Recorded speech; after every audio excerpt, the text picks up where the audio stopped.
এখন যেহেতু তাফসিরুল কোরআন মাহফিল কিন্তু বাইন্ডিং, একটা সীমাবদ্ধতা আছে। যে আয়াত তেলাওয়াত করেছি এই আয়াত হলো বেজ, এই আয়াতের পাশাপাশি এর সাথে সামঞ্জস্য কিছু অন্যান্য আয়াত, রাসূলুল্লাহ সাল্লাল্লাহু আলাইহি ওয়াসাল্লাম কিছু হাদিস আমরা আলোচনা করবো ইনশাআল্লাহ। তো আপনারা কি আছেন নাকি গেছেন? আছেন? আওয়াজ তো মানুষ তো কম, কিন্তু আমরা যে এখানে কম মানুষ এটা কি বাহিরে কেউ জানে? কেউ কি দেখতেছে? জায়গায় জায়গায় মনিটর দেওয়া আছে? কথা কয় না, দেওয়া আছে? টেলিভিশন দেওয়া আছে, অমুক জায়গায় বসে বসে দেখা যাচ্ছে আমরা এখানে কে কে আসছি? নাই। বাকি এখানে যারা দাড়ি পাকা আছেন, আমার বাবার বয়সী আছেন, চাচার বয়সী আছেন, এই চাচার বয়স আর দাদার বয়সে থাকা যাবে না। সারা জীবন মনের মধ্যে আপনাদের কামনা, বাসনা, ইচ্ছা, আকাঙ্ক্ষা সব সময় একটা জিনিস ছিল, সেটা কি জানেন?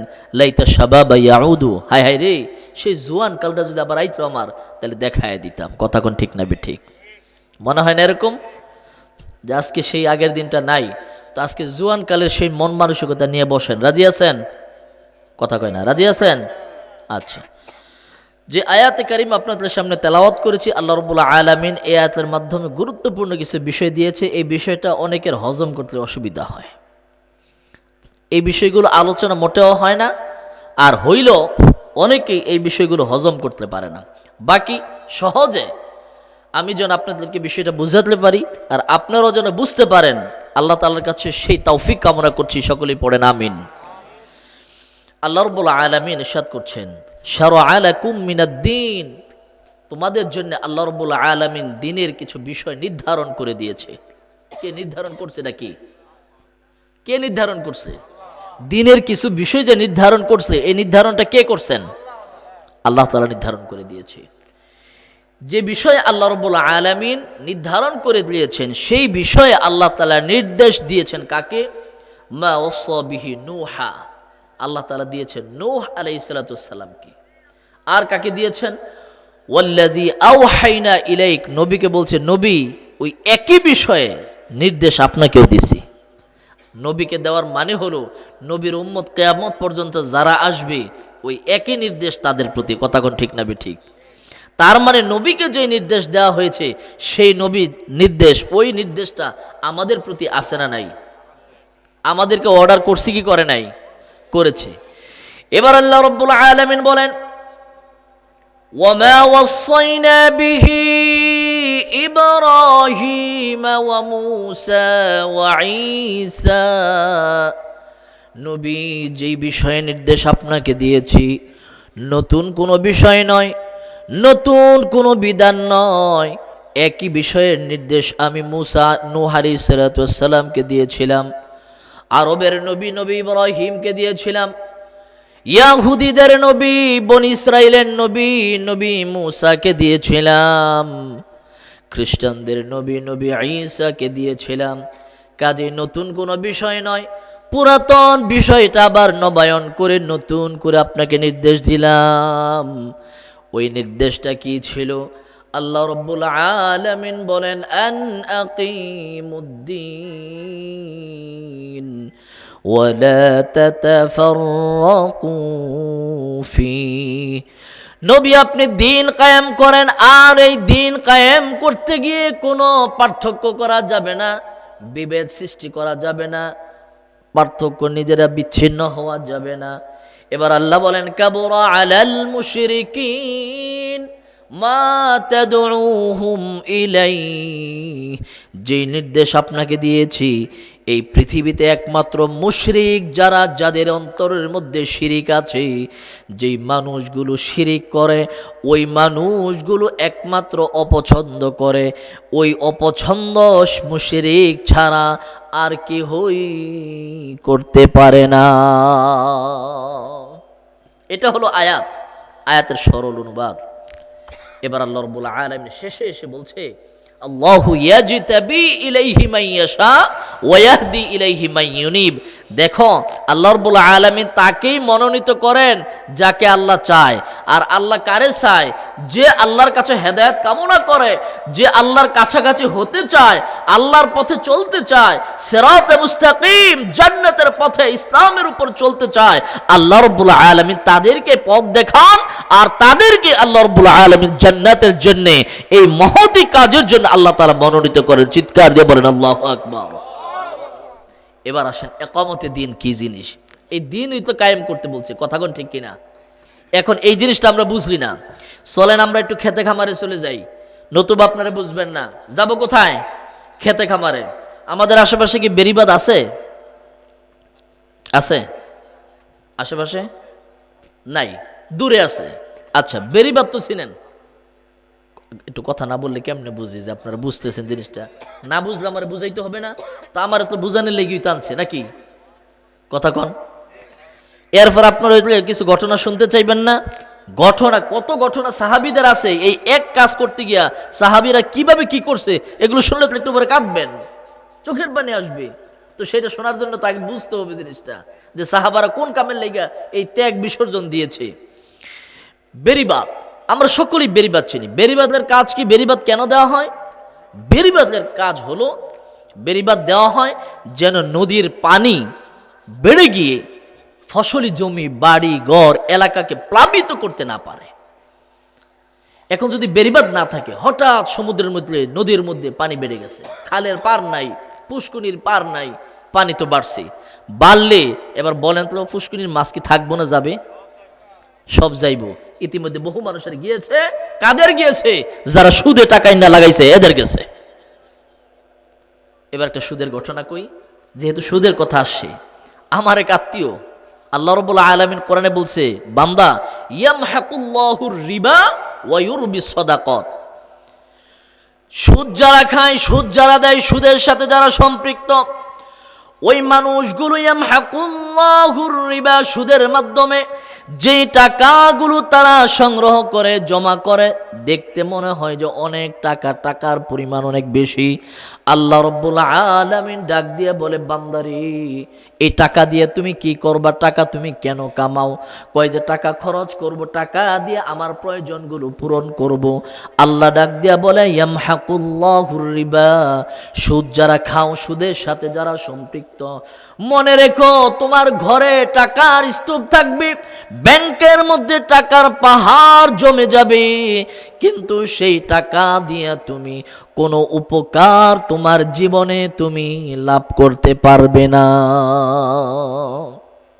এবার বলেন, যে টাকা দিয়ে কোনো উপকারী হবে না, বলছেন কি? আল্লাহ। আল্লাহ বলছেন, বান্দারে সুদের টাকা নিয়ে আসবা, আমি ওই টাকার কার্যকারিতাগুলো সব ধ্বংস করে দেব।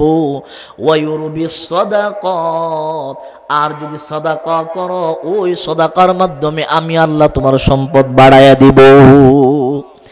এবার টাকাগুলো, সুদগুলো কিভাবে ধ্বংস হয়? আল্লাহ বলেছে, বান্দা তোরা যদি সুদের কারবার করে, সুদের সাথে যদি কোনোভাবে সম্পৃক্ত থাকো, তোমার টাকা পয়সাগুলো আমি আল্লাহ ধ্বংস করে দেব।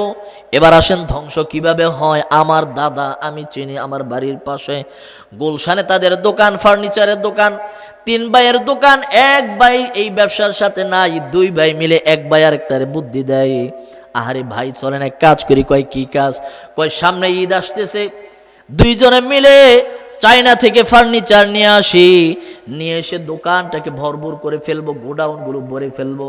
কয় কিভাবে চায়না থেকে আনবা? এত টাকা কোথায় পাবো? এবার তিনি বললেন, কেন? ব্যাংক থেকে সহজ কিস্তিতে লোন নেব, কিছু সুদ দিতে হবে, কিছু অন্যায় দিতে হবে।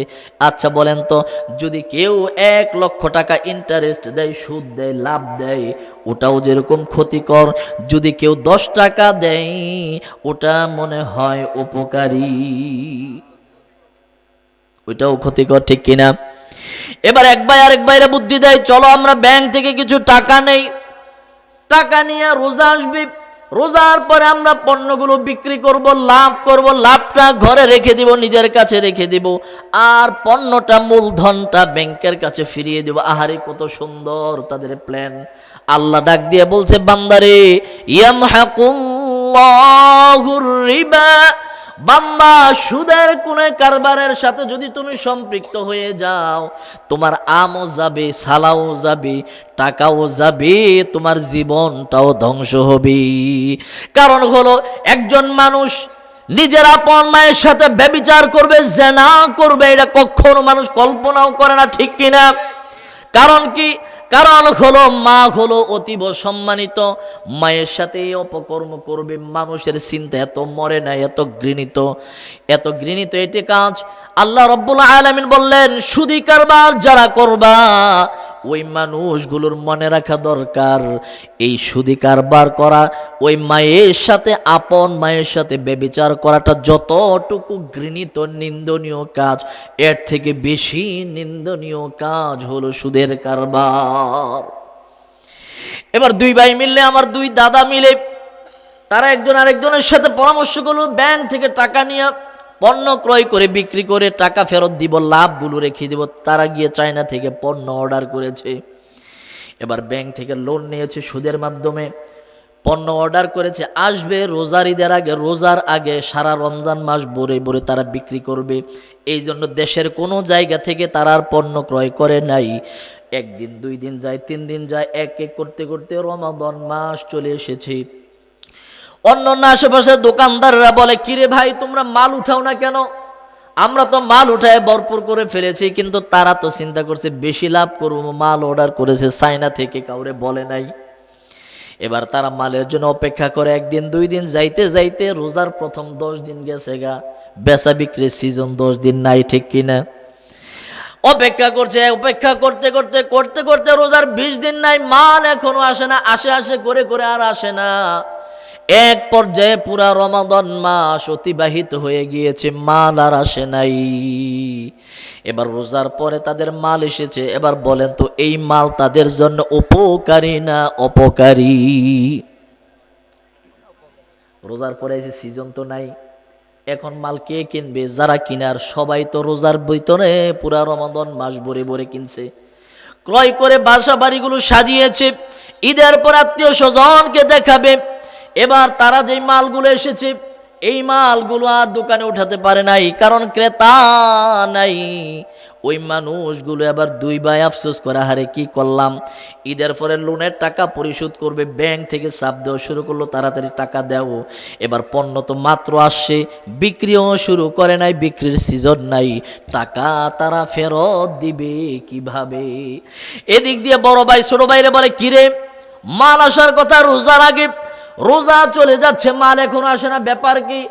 মাল কি ঠিক মতো অর্ডার করেছিস নাকি টাকাগুলো মেরে দিয়েছিস? বড় ভাই ছোট ভাইয়ের মধ্যে যেই ভ্রাতৃত্ববোধ ছিল, বন্ধন ছিল, আন্তরিকতা ছিল, একজন আরেকজনকে ছাড়া চলতে পারতো না।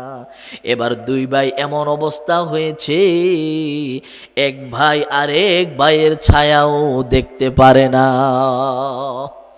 রোজা চলে গিয়েছে, মাল বিক্রি করতে পারে নাই, ব্যাংক থেকে চাপ দেওয়া হচ্ছে তাড়াতাড়ি টাকা দেন, তাড়াতাড়ি টাকা দাও। এবার বলেন তো ভাইয়েরা আমার, আল্লাহ যে বলেছে ইয়ামহাকুল্লাহুর রিবা, বান্দারে সুদ তুমি খাও না কিন্তু সুদ তো তুমি দেও, কথা কোন ঠিক কিনা? কিছু চালাক মানুষ আছে সমাজের মধ্যে, অতি চালাকের কি জানি গলায় দড়ি। এবার দেখেন এক মুসল্লি আসছে, আইসাকে হুজুর উমুকে আমার কাছে এরকম টাকা নিয়েছি তার কাছ থেকে, এখন খালি চাপ দিতেছে, আপনি একটু সুদের টাকা অনেক জমছে, একটু যদি আপনি আপনার সাথে ভালো সম্পর্ক, আপনি একটু তারা যদি বলে দিতেন তাহলে তো সে একটু আমাকে হয়তো ছাড়টার দিত। ঠিক আছে বলে দিব না, এটা তো খারাপ জিনিস। তো ওই মুসল্লি যখন আসছে বললাম যে কি ব্যাপার ভাই, আপনার কাছে নাকি আপনি তার কাছে টাকা পান, এই অবস্থা? কয় হ্যাঁ। কয় একটু ছাড়টার দেন না কিছু? কয় হুজুর সুদ খাইলে কবরে গেলে যে ফেরেশতা ফিরাইব, কথা সত্য না মিথ্যা? আমি তো অবশ্যই সত্য কথা, এটা তো মহাসত্য। আপনারাই তো বলেন। কয় হ। আমি যে সুদ খাইছি এই জন্য আমার যে ফেরেশতা ফিরাইবো এটা সত্য? আমি অবশ্যই সত্য, একটা ফিরানো মারি পড়তো না। শুধু তাই নয়, বরং যে ফেরেশতাটা কবরের মধ্যে নিযুক্ত হবে সে থাকবে অন্ধ এবং বধির, কানেও শুনবে না, চোখেও দেখবে না। আল্লাহ তাআলা তার হাতের মধ্যে দিবে একটা হাতুড়ির মতো দিবে, ওইটা দিয়ে আঘাত করবে, মাথা দেহ চূর্ণ বিচূর্ণ হয়ে যাবে। ওই মানুষ চিৎকার করে কাঁদবে, কিন্তু ওই ফেরেশতা দেখবে না। সে হাতুরটা উঠাতে উঠাতে আল্লাহ তাআলা তাকে আবার নতুন করে দিবে, আবার আঘাত করবে। এইভাবে চলতে থাকবে। পৃথিবীর তামাম মানুষ আর জিন্নাত ছাড়া পৃথিবীর কোন মাখলুক, এই 2 জাতি ছাড়া আর সব মাখলুকরা এই আওয়াজ শুনতে পায়। এবার জিজ্ঞেস করছে, কই কথা সত্য? আমি কই হ্যাঁ সত্য। কই হুজুর আমি সুদ খাইছি, তো আমার ফিডানি যদি একটাও মাপ না হয় তাহলে আমি তারে কেন লেগে সুদের টাকা মাপ করবো? কন ফিডানিস আমার রেডি হয়ে আসলে, এটা তো সত্য। আমি সত্য তো, তারা আমি সুদ মাফ করবো কে লেগা? ফিডানিস যখন খামোই তাইলে কোনো মাপ নাই, তার সুদের টাকা সব দিতে হইব। চিন্তা করেন মানুষের চিন্তা। তো সুদের কথা কেন বললাম? আর আমার ওই যে দুই দাদার কথা বললাম, তারা সুদ নেওয়ার কারণে দেখেন আল্লাহ রাব্বুল আলামিনের ওয়াদা কি ছিল? সুদি কারবার যে করবা, সুদ দাও আর যাই করো, কারবারের সাথে সম্পৃক্ত হয়েছ, তোমার জীবন শেষ, তোমার সম্পদ শেষ, তোমার অর্থ শেষ, প্রাচুর্য শেষ। এখন অনেকে বলবে কই হুজুর, লাভ তো প্রত্যেক মাসে হইতেছে। আপনি লাভ হইতেছে, আপনার খরচের খাতাটা একটু খুললে দেখেন তো, একটু চিন্তা করেন। বাড়িতে গিয়া দেখবেন বিবির অসুখ, মানুষ উষ্টা খাইয়া, অনেক মানুষ আছে তার কিচ্ছু লাগে না, আর বহু মানুষ আছে একটা উষ্টা খাইয়া তার 10,000 টাকা নাই। কেন? ওই যে সুদি কারবারের সাথে সম্পৃক্ত। যাই হোক, যেই জায়গা থেকে আমাদের কথাটা আসছিল মাঝখানে বলে দিলাম, সেটা হলো পুকুরের পার মজবুত করে বাঁধতে হয়, বেড়ি বাঁধ দিতে হয়। কেন? যেন এই পার ভেঙে সমুদ্র থেকে, নদী থেকে পানি ভিতরে প্রবেশ করতে না পারে। এই জন্যে এই বেড়িবাঁধকে মজবুত করতে হয়। বেড়িবাঁধ যত বেশি মজবুত হবে, এলাকার মানুষ তত বেশি নিরাপদ নাকি অনিরাপদ? নিরাপদ না অনিরাপদ? নিরাপদ। এবার বেড়িবাঁধ মেরামতের কাজ সবাই করে না কিছু মানুষ করে? কথা কয় না। বেড়িবাঁধ মেরামতের কাজ, বেড়িবাঁধ যেন ভেঙে না যায়, ওটা যেন ঠিক থাকে, এই ব্যাপারে কাজ কি সবাই করে না কিছু মানুষ করে?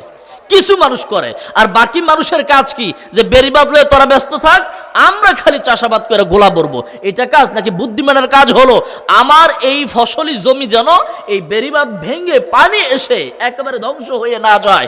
সেই জন্য যেই মানুষগুলো বেড়িবাঁধকে রক্ষা করার জন্যে, মজবুত করার জন্যে জান প্রাণ জীবন সব কিছু উৎসর্গ করে তারা চেষ্টা করে যাচ্ছে, তাদের সাথে কাঁধে কাঁধ মিলানোর দরকার আছে না নাই? আছে না নাই? যদি আমরা বেড়িবাঁধ তাদের সাথে কাঁধ মিলায়া, একটু মাটি দিয়া, কোদাল দিয়া, দুইটা বাঁশ দিয়া যদি সহযোগিতা করি, তাহলে আমাদের বেড়িবাঁধটা মজবুত হবে। সমুদ্রের পানির ঢেউয়ের আঘাতে বেড়িবাঁধটা ভাঙার সম্ভাবনা কম থাকবে। যত বেড়িবাঁধ ভাঙার সম্ভাবনা কম থাকবে, আমার ফসল, আমার বাড়ি, আমার জমিন সব কিছু তত বেশি নিরাপদ। কথা কোন ঠিক কিনা? আল্লাহর জমিনে আল্লাহ রাব্বুল আলামিন বললেন, আন আকিমুদ্দিন, নবী আপনি দিনটা কায়েম করেন। এই দিন কায়েম করার মানে হলো বেড়িবাঁধ তৈরি করা। সমুদ্রের পানির ঢেউয়ের আঘাত যখন আসে, তখন ওই বেড়িবাঁধে ঢেউগুলোকে মোকাবেলা করে। ঢেউয়ের আঘাতে বেড়িবাঁধের কিছু অংশ পাড়টা ভেঙে যায়, কিছু মাটি নাই হয়ে যায়, আবার ওই জায়গায় মাটি দেয়, আর কিছু মাটি সেইখানে দিয়ে আমরা মেরামত করি, বাঁশ দেই, বিভিন্নভাবে প্রাচীর দেই। এই মেরামত কন্টিনিউ করতে থাকি, যার কারণে এই বেড়িবাঁধের ভিতরে মানুষগুলো বসে নিরাপদে চাষাবাদ করছি। তার যেই বীজটা বপন করতে মনে চায়, ওই বীজটা সে জমিনের মধ্যে বপন করে, সেখান থেকে ফসল হয়। সেই ফসলগুলো বাজারে বিক্রি করে তার টাকা পয়সা নিয়ে, সব কিছু নিয়ে তার ব্যাংক ব্যালেন্স, তার গোলাটা ভরে ফেলে, আর সারা বছর সে আরামে ভোগ করতে থাকে। ঠিক কিনা? আল্লাহর জমিনে ইকামতে দিনের অর্থ হলো বেড়িবাঁধ, আর বেড়িবাঁধ হলো আল্লাহর জমিনে আমি আল্লাহ রাব্বুল আলামিন যেই বিধানগুলো তোমাদের জন্য দিয়েছি, এই জমিনের মধ্যে আমি আল্লাহর বিধানগুলো প্রতিষ্ঠা করার চেষ্টা করো। এই জমিনের মধ্যে যদি আমি আল্লাহর বিধানগুলো প্রতিষ্ঠা করার চেষ্টা তোমরা করতে পারো, তাহলে সেটা হবে বেড়িবাঁধের মতো বেড়িবাঁধ। আর তোমরা যারা ওই কিছু মানুষ আছে সমাজের মধ্যে আল্লাহর দ্বীনটা কায়েম করার চেষ্টা করে, যখন ইসলামের বিপক্ষে কোনো আইন তৈরি হওয়ার ষড়যন্ত্র করে, তখন ওই মানুষগুলো তাদের নিজের জীবন, তাদের অর্থ, তাদের সব কিছু উজাড় করে সেই অন্যায় আইনের মোকাবেলা করতে থাকে। এমন এই মোকাবেলা করতে গিয়ে এই জমিনের মধ্যে, আমাদের দেশের মধ্যে আল্লাহর বহু মুজাহিদ বান্দাগুলোকে শাহাদাত বরণ করতে হয়েছে। ঠিক কিনা? বহু মানুষকে জেলে যেতে হয়েছে, বহু মানুষকে কারাবরণ করতে হয়েছে। কেন? কয় দিনটা কায়েম করতে গিয়ে তারা মোকাবেলা করার কারণে, তাদের কারণে সমাজের মধ্যে অন্যায় আইন তৈরি করতে পারে না, আল্লাহর বিরোধী আইনগুলো সমাজের মধ্যে চালু করতে পারে না। এরা মোকাবেলা করতে থাকে তাদের সাথে, আর তারা মোকাবেলা করতে থাকে তাদের সাথে। এদিক দিয়ে আমরা স্বতঃস্ফূর্তভাবে নিরাপদে যত আমল করতে চাই করতে পারি, কোনো অসুবিধা হয় না। কথা কোন ঠিক কিনা? এবার বলেন তো, বেড়িবাঁধ যদি না থাকে, পানি এসে যদি পুরা জমিনটা প্লাবিত হয়ে যায়, আপনি আমি চাইলেও কিন্তু বীজ বপন করতে পারবো না, বীজটা রোপণ করতে পারবো না, ফসলও হবে না। ঠিক তদ্রূপ ওই আল্লাহর জমিনে আল্লাহর বান্দাগুলো যদি একামতে দিনের কাজ না করে, আল্লাহর জমিনে তারা যদি ওই বেড়িবাঁধের মতো বাধা সৃষ্টি না করে, তাহলে যদি তারা যারা নাকি আইন তৈরি করে, তারা যদি ইসলামের বিরোধী আইন তৈরি করে আর ইসলামী বিপক্ষে আইন তৈরি করে, তাহলে বলেন তো আগামীকালকে আজকে এখানে বসে কোরআনের আলোচনা শুনে আপনার ঈমান নামক ব্যাটারি চার্জ করছেন, কিন্তু আজকে যদি আইন সেখানে পাশ হয়ে যায় কালকে থেকে, এই দেশে কোনো মাহফিল হবে না।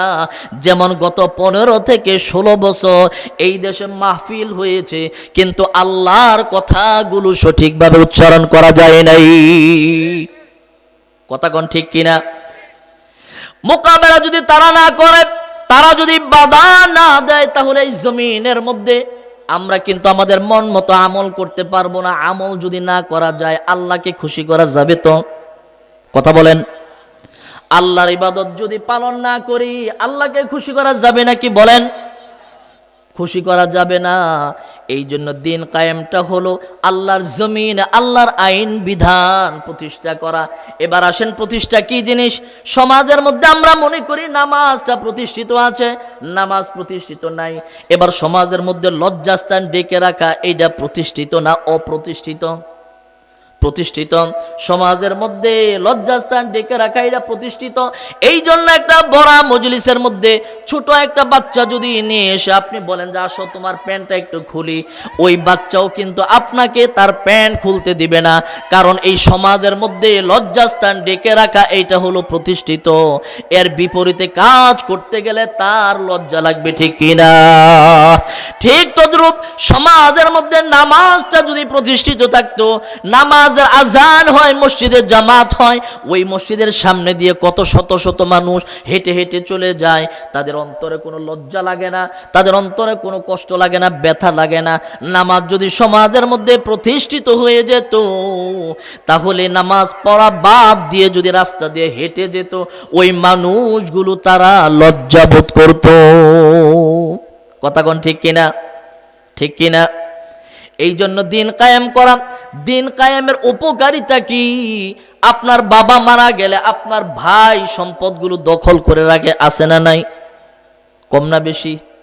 যেমনে জবাব দিলেন, আমার মনে হয় কালীগঞ্জ উপজেলার মধ্যে দক্ষিণ বাগ পূর্ব পাড়ার মানুষগুলো সব আল্লাহর ওলি হয়ে গেছে। বাপ মরছে, বাপ মারা যাওয়ার পরে সম্পদগুলো বড় ভাই দখল করে রাখে, ঠিক মতো অন্য ভাইদের কাছে বুঝাইয়া দেয় না। এই যে বিষয়টা, এরকম কোনো ঘটনা মনে হয় দক্ষিণ পাড়া এই পূর্ব পাড়া নাই, দক্ষিণ ভাগে আছে? আছে? তাহলে আপনারা যে কেউ কিছু বললেন না, মনে হচ্ছে যে সবাই আল্লাহর ওলি হয়ে গেছে, সব ফেরেশতা হয়ে গেছে। অথচ দেখেন তো, বহু মানুষ আপনারা আছেন যে আপনার জমিন আরেকজন দখল করে খাইতেছে, এদিকটা নিয়ে যাইতেছে, এদিকটা এই করতেছে সেই করতেছে, কত অপরাধ। আপনি আপনার মেয়েটাকে বিয়ে দিবেন, আপনার কাছে টাকা নাই, অল্প কিছু টাকা আছে। এখন বরযাত্রী যদি 10 জন আসে, আপনি 10 জনে খাওয়াতে পারবেন, কিন্তু সমাজ একটা আইন বানাইছে যে আশেপাশের মানুষকে তুমি যদি না খাওয়াও তাহলে কেমনে মুখ দেখাইবা? কথা কোন ঠিক কিনা? এখন লজ্জায় পড়ে হলেও, আমার কাছে যদি টাকা নাও থাকে, আপনার কাছে যদি টাকা নাও থাকে, এরপর মানুষের কাছ থেকে হাওলাত করে এনেও এই অনুষ্ঠান করতে হয়। কেন অনুষ্ঠান করতে হয়? লজ্জা থেকে বাঁচতে। কথা কোন ঠিক কিনা? এই কাজটা নেয় না অন্যায়? নেয় না অন্যায়? এই যে অন্যায় কাজ আমরা করছি মানুষের লজ্জা থেকে বাঁচার জন্য, আল্লাহর জমিনে যদি আল্লাহর দিনগুলো যদি প্রতিষ্ঠিত থাকতো, তাহলে এই লজ্জা আমাদের পাওয়া লাগতো না, এই অন্যায় কাজগুলো আমাদের করা লাগতো না। এরপরে এই জমিনের মধ্যে এই যে বাবা মারা যাওয়ার পরে বড় সন্তান যে থাকে অথবা দুই একটা এই যে সমস্ত সম্পদগুলো দখল করে রাখে, যদি আল্লাহর বিধান প্রতিষ্ঠিত থাকতো তাহলে সে লজ্জা পেত। কি লজ্জা পেত? সে লজ্জা পাইতো, আহারে মানুষ কি বলবে যদি সম্পদ বুঝায় না দেই। মরা যাওয়ার সাথে সাথে সম্পদগুলো বুঝাই দিত। আল্লাহর জমিনে আল্লাহর বিধানগুলো কায়েম করার জন্য আল্লাহ নবীর সাহাবীরা কেমন ভাবে চেষ্টা করেছেন, আর আমরা কি কাজ করছি। আল্লাহর নবীর সাহাবী নাম হলো হযরত আনাস বিন নাজর রাদিয়াল্লাহু তাআলা আনহু। আনাস বিন মালিকের চাচা। বদরের যুদ্ধ সংঘটিত হয়ে গিয়েছে, তিনি বদরের যুদ্ধে অংশগ্রহণ করতে পারেন নাই।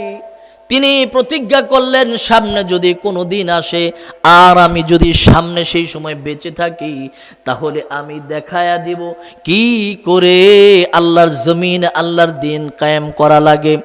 এবার বদরের যুদ্ধ শেষ হয়ে গেল, উহুদের যুদ্ধ সংঘটিত হলো। যুদ্ধের ময়দানে প্রচন্ড যুদ্ধ চলছে, এমন সময় হঠাৎ পরিস্থিতি পাল্টে গিয়েছে। মুসলমানদের উপর অতর্কিত হামলার কারণে নির্দেশ এলো, মুসলমানেরা তাড়াতাড়ি পিছু হটে যাও। মুসলমানেরা পিছু হটে যাচ্ছে, এমন সময় ওই আনাস বিন নজর রাদিয়াল্লাহু তাআলা আনহু তিনি জিহাদের ময়দানে হাজির হয়ে দেখলেন সাহাবারা সব পিছনের দিকে পালিয়ে যাচ্ছে, সব পিছনের দিকে সরে যাচ্ছে ময়দান থেকে। তিনি ডাক দিয়ে বলেন, ও আমার সাহাবীরা, ও আমার সাথী ভাইয়েরা রে, তোমরা কেন পিছনের দিকে চলে যাচ্ছ? মুসলমানদেরকে এইভাবে ফেলে কাফেরদের মোকাবেলা না করে তিনি জবাব দিলেন, সাহাবারা জবাব দিল নির্দেশ এসেছে পিছু হটার জন্যে। তিনার মনে পড়ে গেল, আহারে আমি না আল্লাহর সাথে ওয়াদা করেছি পরবর্তী সময় কোনো সময় যদি সুযোগ আছে তাহলে আমি দেখিয়ে দেব এই ওয়াদা না আমি আমার আল্লাহর সাথে করেছি। কি ওয়াদা করছে? কি ওয়াদা করছিল? বদরের যুদ্ধে অংশগ্রহণ করতে পারে নাই, সে না পারার কারণে ব্যথা নিয়ে তিনি একটা ওয়াদা করেছে। ওয়াদাটা কি? যে সামনে যদি কখনো সুযোগ আসে, যদি সুযোগ পাই তাহলে আমি তোমাদেরকে দেখায় দিব। তাহলে ওয়াদা কি ছিল? কথা বলেন, ওয়াদা কি ছিল? সুযোগ যদি আসে তাহলে আমি দেখিয়ে দিব। আমার কথা বুঝতে পেরেছেন? কথা কি বোঝা যাচ্ছে? এবার তিনি জিহাদের ময়দানে যখন হাজির হলেন, সাহাবারা সব পিছু হটছে, তিনি চিন্তা করলেন, আমি না আল্লাহর সাথে ওয়াদা করেছি যে আমি দেখিয়ে দিব, এখন আমি যদি পিছনে হটি তাহলে আর যদি কোনোদিন সুযোগ না পাই তাহলে আমি কি করে দেখাবো বলেন তো? কিন্তু এই জিহাদের ময়দানে কোনো মুসলমান নাই, চতুর্দিকে শুধু কাফেররা, সবার হাতে তরবারি, বর্ষা, তীর, ধনুক, এই সব কিছু। তিনিও তো জানেন আমি যদি ভিতরে ঢুকি তাহলে আমার তো কচু কাটা করবে, আমার জীবনটা শঙ্কিত, আমি হয়তো মারা যাব। এই ভয় আছে না নাই? আরো চিৎকার দিয়ে বলেন, আছে না নাই? যারা একটু চুপচাপ আরাম করে বসছেন বলেন তো, আছে না নাই ভয়? সাহাবায়ে কেরামের এই ভয় অন্তরে ছিল, কিন্তু তারপর আল্লাহর জমিনে আল্লাহর দিন কায়েম করার তিনি ওয়াদা করেছেন। তিনি বলেছেন, আমি সামনে যদি কখনো সময় পাই তাহলে আমি দেখিয়ে দিব। এবার ওই সাহাবী তরবারি নিয়ে সামনের দিকে এগিয়ে গেলেন। সামনের দিকে যখন এগিয়ে গেলেন, চতুর্দিকে যুদ্ধ করছে, তুমুল বেগে যুদ্ধ শুরু হয়ে গেল। সাহাবী যুদ্ধ করতে করতে এক পর্যায়ে শাহাদাত বরণ করেছে। আহারে রাসূলুল্লাহ সাল্লাল্লাহু আলাইহি ওয়াসাল্লাম জিহাদের ময়দানে যখন জিহাদ শেষ হয়ে গিয়েছে, নবী ডাক দিয়া বলে, ও আমার সাহাবীরা রে, একটু খুঁজে খুঁজে দেখো আমার কোন কোন সাহাবী শাহাদাত বরণ করেছে। ডাক দিয়া বলে, সাহাবীরা খুঁজে খুঁজে দেখে, সব মানুষগুলোর পরিচয় পাওয়া গিয়েছে কিন্তু একজন মানুষকে চেনা যায় না। নবীর কাছে এসে বলল, ইয়া রাসূলুল্লাহ, জিহাদের ময়দানে আমাদের যতগুলো সাথী শহীদ হয়েছে সবাইকে চিনতে পারলেও একজন মানুষকে চিনতে পারছি না। এবার ডাক দিয়া বলে, কাকে চিনতে পারছো না? নবী সেখানে গেলেন, তাই না? নবী বললেন, তোমাদের আত্মীয় স্বজনদেরকে খবর দাও কার কার আত্মীয় জিহাদের ময়দানে এসেছে। এবার খবর দেওয়া হলো, আত্মীয় স্বজনরা আসলো, সে কেউ চিনতে পারে না। সর্বশেষ একজন মহিলা আসছে, এসে হিজাব পরে, বুরকা পরে, চেহারাটা চিনা যায় না। তিনি এসে দেখে বলল, সব কিছু নেড়ে চেড়ে দেখলো। এরপরে রাসূলুল্লাহকে বিগিয়ে বলল, ইয়া রাসূলুল্লাহ, যেই মানুষটাকে আপনারা কেউ চিনতে পারেন নাই, এই মানুষটা আর কেহ নয়, এই মানুষটা হলো আমার ভাই। এই মানুষটা হলো আমার ভাই আনাস বিন নজর, আপনার খাদেম আনাস বিন মালিক রাদিয়াল্লাহু তাআলা আনহুর আপন চাচা। কই যে কি ব্যাপার? আল্লাহ রাব্বুল আলামিন জিবরাইল আমিনকে পাঠালেন, আমার নবীকে গিয়ে বলো সূরাতুল আহজাবের 23 নম্বর আয়াতে কারিমা। জিবরাইল এসে বলল, ইয়া রাসূলুল্লাহ, আল্লাহ রাব্বুল আলামিন আয়াত নাজিল করেছেন, আয়াত পাঠালেন। আয়াতের মধ্যে কি বললেন আল্লাহ? মিনাল মুমিনিনা রিজালুন সাদাকু মা আহাদুল্লাহ আলাইহি فمنهم من قضى نحبه ومنهم من ينتظر।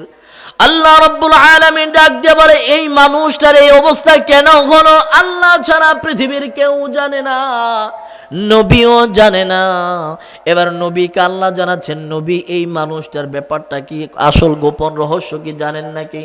আমি আল্লাহ জানায় দিলাম, আমি পুরুষের মধ্যে থেকে এমন কিছু পুরুষ আছে যারা আল্লাহর সাথে এমন কিছু ওয়াদা করেছে যে আল্লাহর জমিনে আল্লাহর দ্বীন কায়েম করার জন্য তারা হয়তো কোনো সময় দেখাতে পারে নাই। এবার তারা প্রতিজ্ঞা করেছে, আরে পরিবেশ এখন অনুকূলে নাই, এখন যদি কথা বলি তাহলে জেলে যাওয়া লাগে, এখন যদি কথা বলি বিপদে পড়া লাগে, এখন যদি কথা বলি তাহলে আয়না ঘরে যাওয়া লাগে, এখন যদি কথা বলি বাজারে আমার দোকান আছে, দোকানটা বন্ধ হয়ে যাবে, এখন যদি কথা বলি তাহলে বাড়ি থেকে ঠিক মতো বের হতে পারবো না।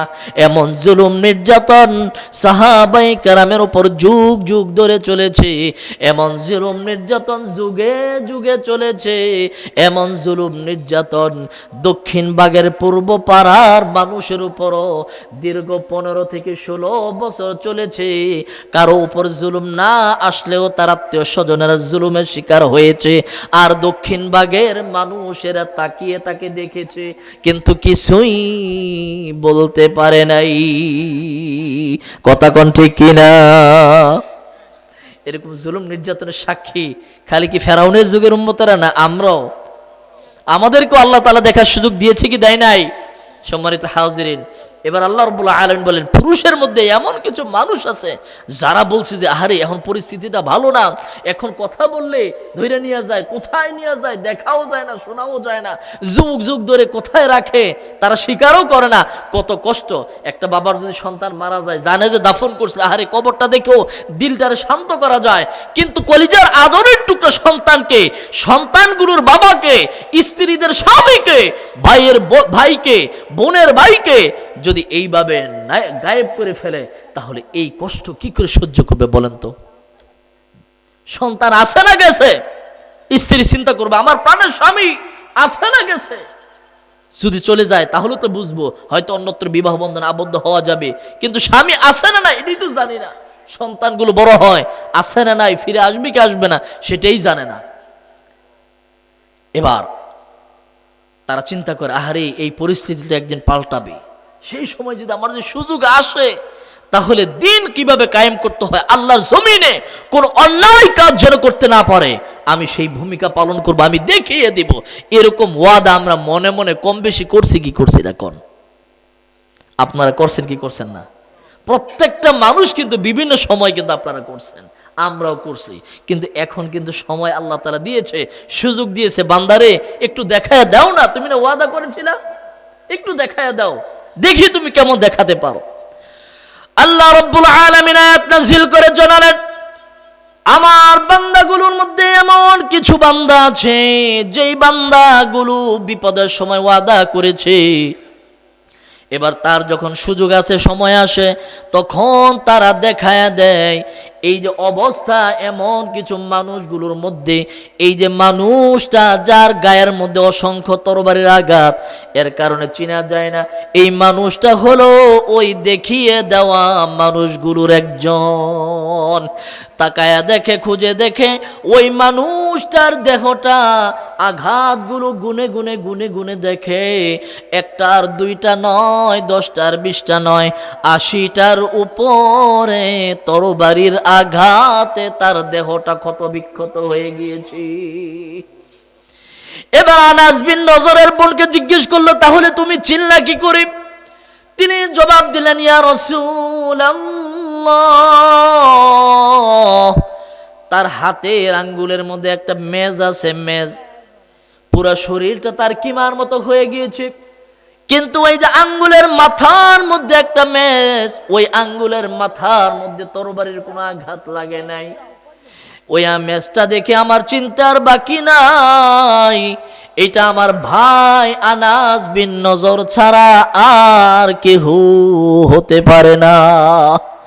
এমন বীর পুরুষ, এমন সম্মানিত সাহসী মানুষ, আল্লাহর এমন প্রিয় বান্দা।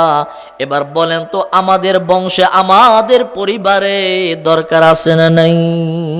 এমন একজন থাকলে আমরা যারা বাবা, যেই মানুষটারে দেখে আল্লাহ নিজে খুশি হয়ে গিয়েছে, এমন বীর পুরুষের বাবা আমরা হতে চাই কি চাই না? এমন বীর পুরুষের স্বামী আমার মেয়ে, এমন স্বামীর স্ত্রী আমার মেয়েটা হোক, এটা আমরা বাবারা চাই কি চাই না বলেন তো? আহারে চাই না। কেমনে চান? আপনারা যে কথা কইতেছেন না, তো চুপ থাকা তো সম্মতির লক্ষণ, তো আমরা যে চান না, এটি তো চুপ থেকে বুঝাইতেছেন। কথা কন না একটু, চান? এবার দেখেন, আপনি যেরকম বীর পুরুষ চান, এই বীর পুরুষ এমনি এমনি হয় না। আপনি দিনটাকে প্রতিষ্ঠা করবেন, দিনের কথা বলবে। দিনের কথা কিভাবে বলে জানেন? এই দেখেন, এখন বলতেছি। এই বীর পুরুষ এমনি এমনি হয় না। এই বীর পুরুষ সন্তান যদি, নাতি যদি আপনার বংশ আপনি পেতে চান, তাহলে তাকে আদর্শবান, চরিত্রবান, উন্নত আখলাকের একজন মা উপহার দিতে হবে। কি উপহার দিতে হবে? মা যদি হয় চরিত্রহীন, মা যদি হয় চরিত্রহীন, মা যদি দুনিয়ায় ঘুরে বেড়ায়, তাহলে সেই মা সন্তানকে কি শিখাবে? মা নিজেরই তো খবর নাই। কথা কোন ঠিক কিনা? আপনি খুব সুন্দর দেখে শুনে একেবারে দামি একটা মেশিন আনছেন। কি এর মেশিন? কই গম ভাঙামো, ধান ভাঙামো। ধান ভাঙানোর মেশিন আনছেন বিদেশ থেকে, দামি মেশিন, খুব দামি মেশিন, দেখলেই খুব ভালো লাগে এমন দামি মেশিন আনছেন।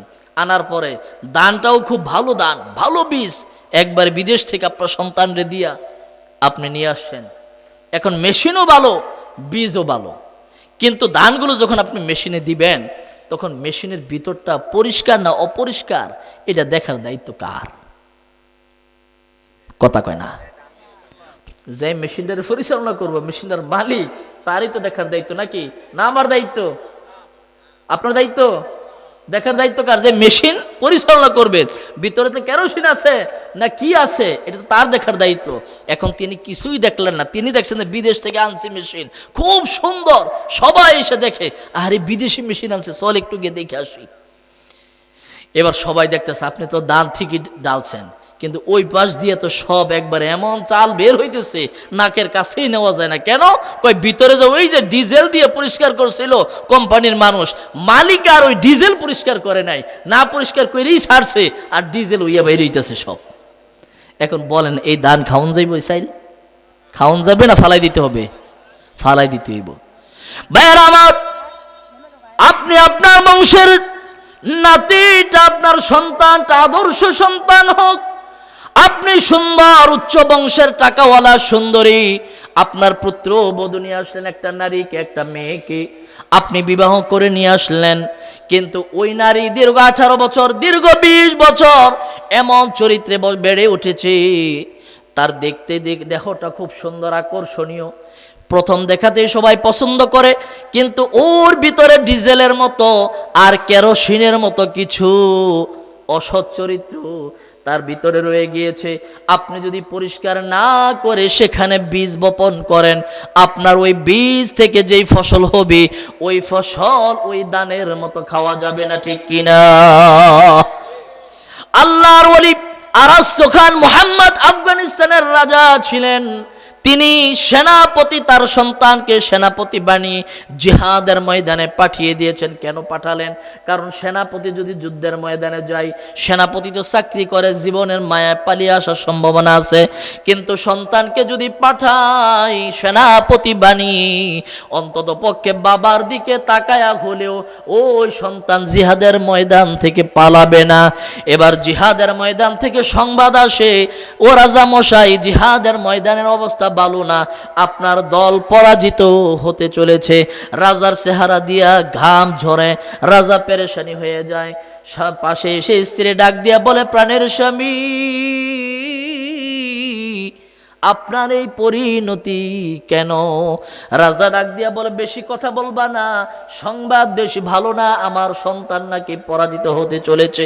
এবার মা ডাক দিয়া বলে, ওই রানী ডাক দিয়া বলে, প্রাণের স্বামী, ও রাজা মশাই, শুনে রাখুন, একটা কথা বলে যাই। ওই কি কথা? এবার ডাক দিয়া ওই সন্তানের মা আর ওই রাজার স্ত্রী রানী ডাক দিয়া বলে, আমার সন্তান হয় শাহাদাত বরণ করে আল্লাহর কাছে সম্মানিত হবে, অথবা সে গাজী হয়ে সম্মানিত হয়ে বিজয়ীর বেশে ফিরে আসবে, কিন্তু আমার সন্তান কোনোদিন পরাজিত হতে পারে না। আল্লাহু আকবার। রাজা মানুষ তো, বেড়া মানুষ তো। রাজা মানুষ কি বেড়া মানুষের জাত না? কথা কয় না, বেড়া মানুষের জাত। একটা হেসকি দে বেড়ি মানুষ, এমনি আকল কম, আবার এই কথা কইছে, বেশি ফাত্তা দিল না। আমাদের মধ্যে এরকম ফাত্তা না দেই না পুরুষ মানুষ আছে না নাই? কথা কয় না, আছে না নাই? জোরে কোন আছে না নাই? অথচ রাসূল সাল্লাল্লাহু আলাইহি সাল্লাম দেখেন, আমরাও বেড়া মানুষ, আমার নবীও বেড়া মানুষ। হুদাইবিয়ার সন্ধি, উমরার সফর রওনা হয়েছে, হুদাইবিয়া গেছে, পরে কাফের আটকাই দিছে। কি চুক্তি হবে? কি চুক্তি? ঠিক আছে, চুক্তি যা হওয়ার হবে, চুক্তি সব লেখা হয়েছে, সব মুসলমানের বিপক্ষে। এমন চুক্তি বাহ্যিক দৃষ্টিতে চর্মচক্ষু দিয়া, এগুলো একটাও মুসলমানের অনুকূলে না, সব মুসলমানের প্রতিকূলে। সাহাবায়ে কেরাম তো একটাও মানতে পারতেছে না, কিন্তু কইতেও পারতেছে না কিছু। সর্বশেষ বলল, এই কাফেররা বলছে, মুহাম্মাদুর রাসূলুল্লাহ, এটা লেখা যাবে না, ওই আল্লাহর রসুল যেটা, এটাকে কেটে দিতে হবে। কয় ঠিক আছে। এখন নবী তো আর লেখা পড়তে পারে না। আলীকে জিজ্ঞেস করছে, আলী ওইটা কোথায় আছে বলো তো। আলীকে বলছে যে কাটো। আলী কয় আমার দ্বারা তো সম্ভব না। কয় তাহলে আমার দেখায় তো কোনটা? কয় এইটা। রাসূল সাল্লাল্লাহু আলাইহি ওয়াসাল্লাম একটানে কেটে ফেলেছে, তাহলে থাকলো কি? শুধু মুহাম্মদ। কয় ঠিক আছে। এবার রাসূল সাল্লাল্লাহু আলাইহি ওয়াসাল্লাম সাহাবাদেরকে বলল, ও আমার সাহাবারা, তোমরা সবাই এহরামের কাপড় পিনছে, আচ্ছা বলেন তো, যারা হজ করতে গেছেন এরকম কেউ আছেন এখানে? ওমরা হজ, আলহামদুলিল্লাহ। এহরামের কাপড় কি আপনি মাথা মুন্ডানো ছাড়া, কুরবানি করা ছাড়া খুলতে পারবেন? হজে গিয়া খোলা যাবে না। এহরামের কাপড় সাদা যেটা পরেন, আপনি আরাফায় গেলেন, মিনায় গেলেন, মুজদালিফায় গেলেন, পাথর মারলেন, সব করলেন, মক্কায় এসে বৈশা থাকতে হইব। এই মক্কায় এসে বৈশা অপেক্ষা করতে হবে, আর ফোনের অপেক্ষায়, যারে কোন সময় আমার কুরবানিটা হবে। যখন কুরবানি হবে আপনার কাছে ফোন আসছে, এবার আপনি মাথা মুন্ডাবেন, এই এহরামের কাপড় খুলবেন। এর আগে আপনি খুলতে পারবেন না। কুরবানি যদি 2 দিন না হয়, এই কাপড় পরে বসে থাকতে হইব। রাসূলুল্লাহ সাল্লাল্লাহু আলাইহি সাল্লাম বললেন যে আমরা এই বছর আর উমরা করব না, আমাদের সাথে যেই পশুগুলো ছিল তোমরা এগুলো জবে করে করে তোমরা হালাল হয়ে যাও, আমরা মদিনায় ফিরে যাব। রাসূল এই কথা বলছে, একজন সাহাবীও রাসূলের কথাটা শুনে নাই। রাসূল তো নিরুপায় হয়ে গেলেন। ওদেরকে কি মারবে ধরে, এই কথা শুনোস না কি লেগা? কিছু নেতা তো আছে, কর্মী কথা শোনে না, দেখি ঠাস ঠাস মানুষের সামনে দেয়, আছে না নাই? আরে মিয়া, এই কর্মীকে তুমি থাপ্পড় দাও, কর্মীদের ব্যাপারে, এই কর্মীর ঘাম রক্তের উপরে দাঁড়িয়ে তুমি নেতা হয়েছ। আল্লাহ রাব্বুল আলামিন লিডারশিপের কি দায়িত্ব। ফাবিমা রাহমাতিম মিনাল্লাহি লিনতা লাহুম ওয়ালাউ কুনতা ফাজ্জান গালিযাল কলবি লানফাদ্দু মিন হাওলিক। নবী, আপনি যদি তাদের সাথে এই খারাপ রুক্ষ আচরণ করতেন, খারাপ ব্যবহার করতেন, এগুলো করতেন, তাহলে সব আপনার চতুর্পাশ থেকে দূরে সরে যেত। এটা আল্লাহ তাআলার বিশেষ দয়া আপনার উপর, যে আপনি তাদের সাথে খারাপ আচরণ করেন নাই, তাদের ভুলগুলো ক্ষমা করেন, তাদের জন্য ক্ষমার দোয়া করেন, তাদেরকে কাছে টেনে নেন। এটা হলো নেতৃত্বের গুণ। যারা নেতা হবে, এটা হলো তাদের বৈশিষ্ট্য থাকতে হবে। আপনি থাপ্পড় মারবেন, গালি দিবেন, নেতা হওয়া যাবে না। সম্মানিত হাজিরিন, এবার রাসূলুল্লাহ সাল্লাল্লাহু আলাইহি সাল্লামের কথাগুলো একজনও শোনে নাই। রাসূল সাল্লাল্লাহু আলাইহি সাল্লাম মনটা খারাপ করে চলে গেলেন তাঁবুর ভিতরে। রাসূলের সাথে ছিলেন আমাদের আম্মাজান হযরত উম্মে সালামা রাদিয়াল্লাহু তাআলা আনহা, ওই সফরের সাথী। স্ত্রী এসে বলল, উম্মে সালামা এসে বলল, ইয়া রাসূলুল্লাহ, আপনার মনটা খারাপ, কেন খারাপ জানতে পারি? স্ত্রী এমন একটা নেয়ামত, পাত্তা দেন না মেয়েরা। আল্লাহ তাআলা বলেছে লিতাসকুনু ইলাইহা, তোমাদের স্ত্রী কেন বানাইছি জানো? যেন তোমরা প্রশান্তি লাভ করতে পারো। সারাদিন খেত থাকেন, দুপুর বেলা হইলে খালি বাড়ির দিকে মন টানে। টানে কি টানে না? এই কার টানে না? হাত দেখান। দুপুরে খেতে গেছেন, অফিসে গেছেন, আপনার বাড়ির দিকে মন টানে না? দুপুর হইলে, সন্ধ্যা হইলে কার টানে না দেখি? তার চিকিৎসা করবো আজকে। সবার টানে তো টানে। যদি স্ত্রী এসে রসুলকে বললো, ইয়া রাসূলুল্লাহ, আপনি মনটা কেন খারাপ একটু জানতে পারি? রাসূল সাল্লাল্লাহু আলাইহি সাল্লাম, হাদিস তো তিনিই কইছিলেন যে মহিলাদের আকল অর্ধেক। তিনি বলছিলেন না অন্য কেউ কইছে? নবী বলছে। সেই নবী উম্মে সালামাকে ডাক দিয়ে বলে, উম্মে সালামা, এই এই ঘটনা সাহাবীদেরকে বললাম, একটাই তো কথা শুনে নাই। উম্মে সালামা ডাক দিয়ে বলে, ইয়া রাসূলুল্লাহ, প্রাণের স্বামী যদি অনুমতি দেন একটা ছোট্ট কথা বলবো। রাসূলুল্লাহ বলেন, ও আমার স্ত্রী উম্মে সালামারে, কি বলতে চাও নির্দ্বিধায় বলে ফেলো, আমি নবী তোমাকে পারমিশন দিয়ে দিলাম। উম্মে সালামা ডাক দিয়ে বলে, ইয়া রাসূলুল্লাহ, আপনি আর একটা বার ও সাহাবীদেরকে বলবেন না, আপনি গিয়া আপনার যেই পশু সেটা ধরে সাহাবীদেরকে বলেন যে এটা ধরো, ধরে নিজের পশু নিজে জবাই করে নিজে হালাল হয়ে যান, বাকি কারিশমা কি হয় দেখতে পাবেন। রাসূলুল্লাহ স্ত্রীর পরামর্শ শুনে, ওই ছোট্ট কথাটা শুনে সোজা চলে গিয়েছে, গিয়া বলে, ওই আবু বকর এদিকে আসো, উমর এদিকে আসো, একটু ধরো তো। কই ধরলো? রাসূল বলেছে, না ধরলে তো ঈমান থাকবে না, কারণ রাসূল যা বলবে সেটা মানার নাম হলো ঈমান। রাসূল যদি বলে ওইটা যদি আমার যুক্তিতে নাও ধরে, ওইটা মানার নাম হলো ঈমান।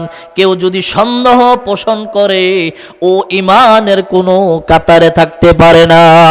এই জন্য আবু বকরকে যখন আবু জাহেল ডাক দিয়ে বলল, আবু জাহেল রে, এতদিন মনে করেছিলাম তোমার দোস্ত পাগল, দলিল ছিল না, কিন্তু আজকে এমন এক ঘটনা ঘটেছে, তোমার দোস্ত এমন এক কথা বলেছে, আজকে যে তোমার দোস্ত পাগল, নাউজুবিল্লাহ, আমার কাছে দলিল আছে, প্রমাণ আছে। আবু বকর ডাক দিয়ে কয়, কি প্রমাণ আছে ক? আবু জাহেল ডাক দিয়া কয়, মক্কা থেকে বাইতুল মুকাদ্দাসে যেতে মিনিমাম যদি সবচেয়ে দ্রুতগামী বাহন দিয়েও যাই, সবচেয়ে দ্রুতগামী উট আর ঘোড়া দিয়েও যাই, এরপরও মিনিমাম 40 দিন লাগে। 40 দিনের সাথে রাত আছে না নাই? রাত কিন্তু আছে। মিনিমাম 40 দিন লাগে। যেই জায়গায় 40 দিন লাগে, আর সেই জায়গায় তোমার দোস্ত নাকি কালকে এশার নামাজের পরে মক্কা থেকে বাইতুল মুকাদ্দাসে গেছে, সেইখান থেকে নাকি জান্নাতে গেছে, জাহান্নামে গিয়েছে, আবার বাইতুল মুকাদ্দাসে এসে পৃথিবীর তামাম নবী রাসূলদের নাকি ইমামতি করেছে, আবার সেইখান থেকে নাকি ফজরের আগে মক্কাতুল মুকাররমায় এসে হাজির হয়েছে। আহারে পাগল মনে করেছিলাম, এতদিন তো দলিল ছাড়া বলেছি, আর আজকে দলিল প্রমাণ হয়ে গেল। আবু বকর ডাক দিয়া বলে, আবু জাহেল রে, এই কথাটাকে আমার নবী বলেছে, তুমি নিজ কানে শুনেছো নাকি? কয় হ। কয় কথা সত্য নাকি? কয় হ। আবু বকর ডাক দিয়া বলে, আবু জাহেল, আমি আজকে স্বীকৃতি দিলাম, আমার নবী যদি এই কথা বলে থাকে, আমার যুক্তিটা ধরে কি ধরে না সেটা আমার দেখার বিষয় নয়।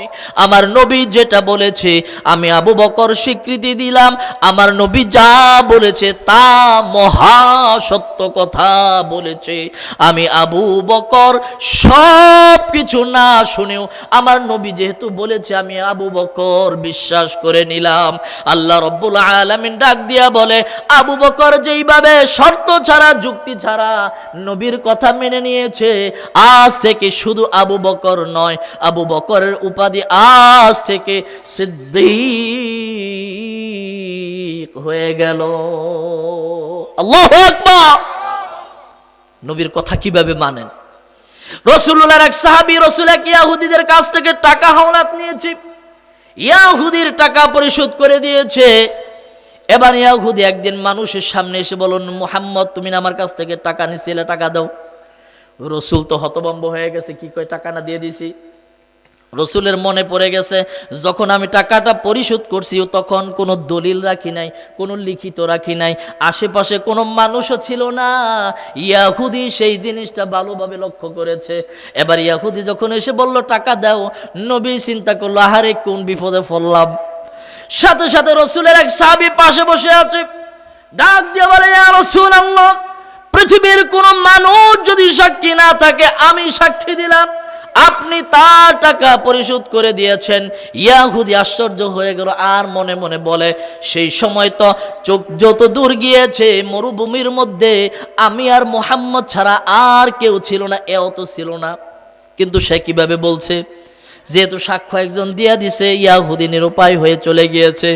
রসুল আশ্চর্য হয়ে গেলেন। রসুল্লাহ ডাক দিয়া বলেন, এদিকে আসো, আমি যে টাকা দিছি তুমি দেখছো নাকি? কয় না দেখি নাই। তাহলে কইলা কেমনে? সাক্ষী যে দিলা। ডাক দিয়া বলে, ইয়া রাসূলুল্লাহ, আপনি যে বলেছেন আল্লাহ এক, আমরা কি দেখেছি নাকি? কয় না দেখি নাই, দেখো নাই।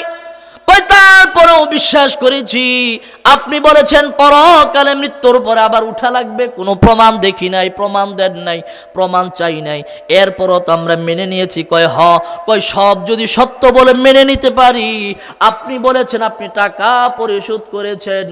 ইয়া রাসূলুল্লাহ, আপনি যদি আল্লাহর নবী হয়ে থাকেন আমি জানি এটাও সত্য কথা, আপনি মিথ্যা বলতে পারেন না। আল্লাহু আকবার। এই ছিল নবীর প্রতি বিশ্বাস। এখন সেই নবীর কথা আমাদের কানে আসে না? আসে না? বিভিন্ন সময় আমরা শুনি কি শুনি না? আলেমদের মাধ্যমে, হাদিস পড়ার মাধ্যমে, বিভিন্ন আলোচনার মাধ্যমে। কিন্তু দেখেন তো আমরা কি নবীর কথাগুলো সেইভাবে মানি সাহাবীদের মতো? তাহলে সাহাবীদের অবস্থা কোথায় আর আমাদের অবস্থান কোথায় বলেন ভাই? এই জন্য এইভাবে মানতে হয়।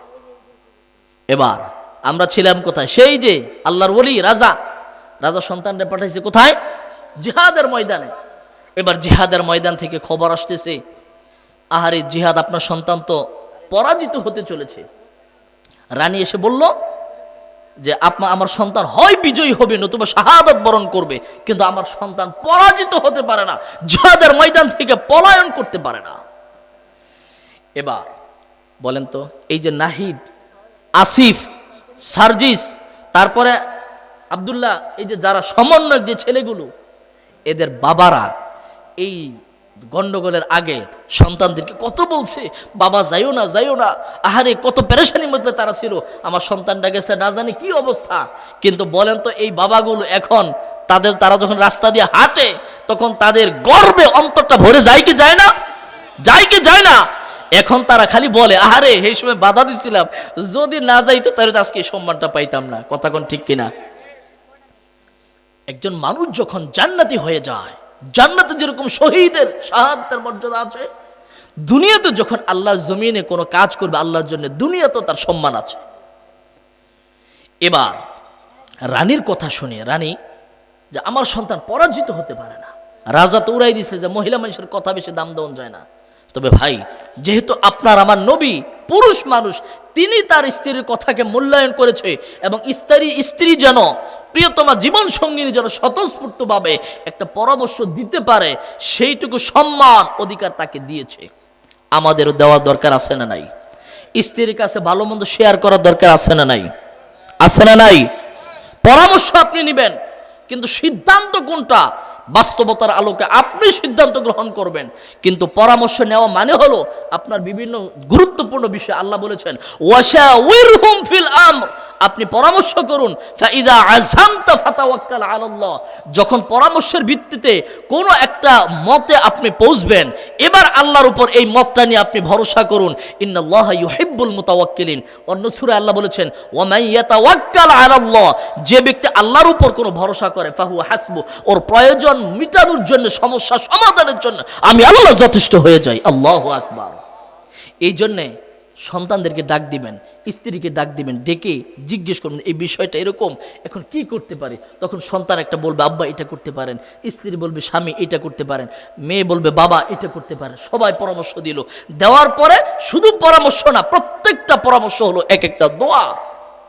এই জন্য আপনি পরামর্শের ভিত্তিতে যখন কাজ করবেন আল্লাহ তাআলা সেটার মধ্যে বারাকা দিয়ে দেয়। কথা বুঝতে পেরেছেন? এটা করা যাবে তো ইনশাআল্লাহ?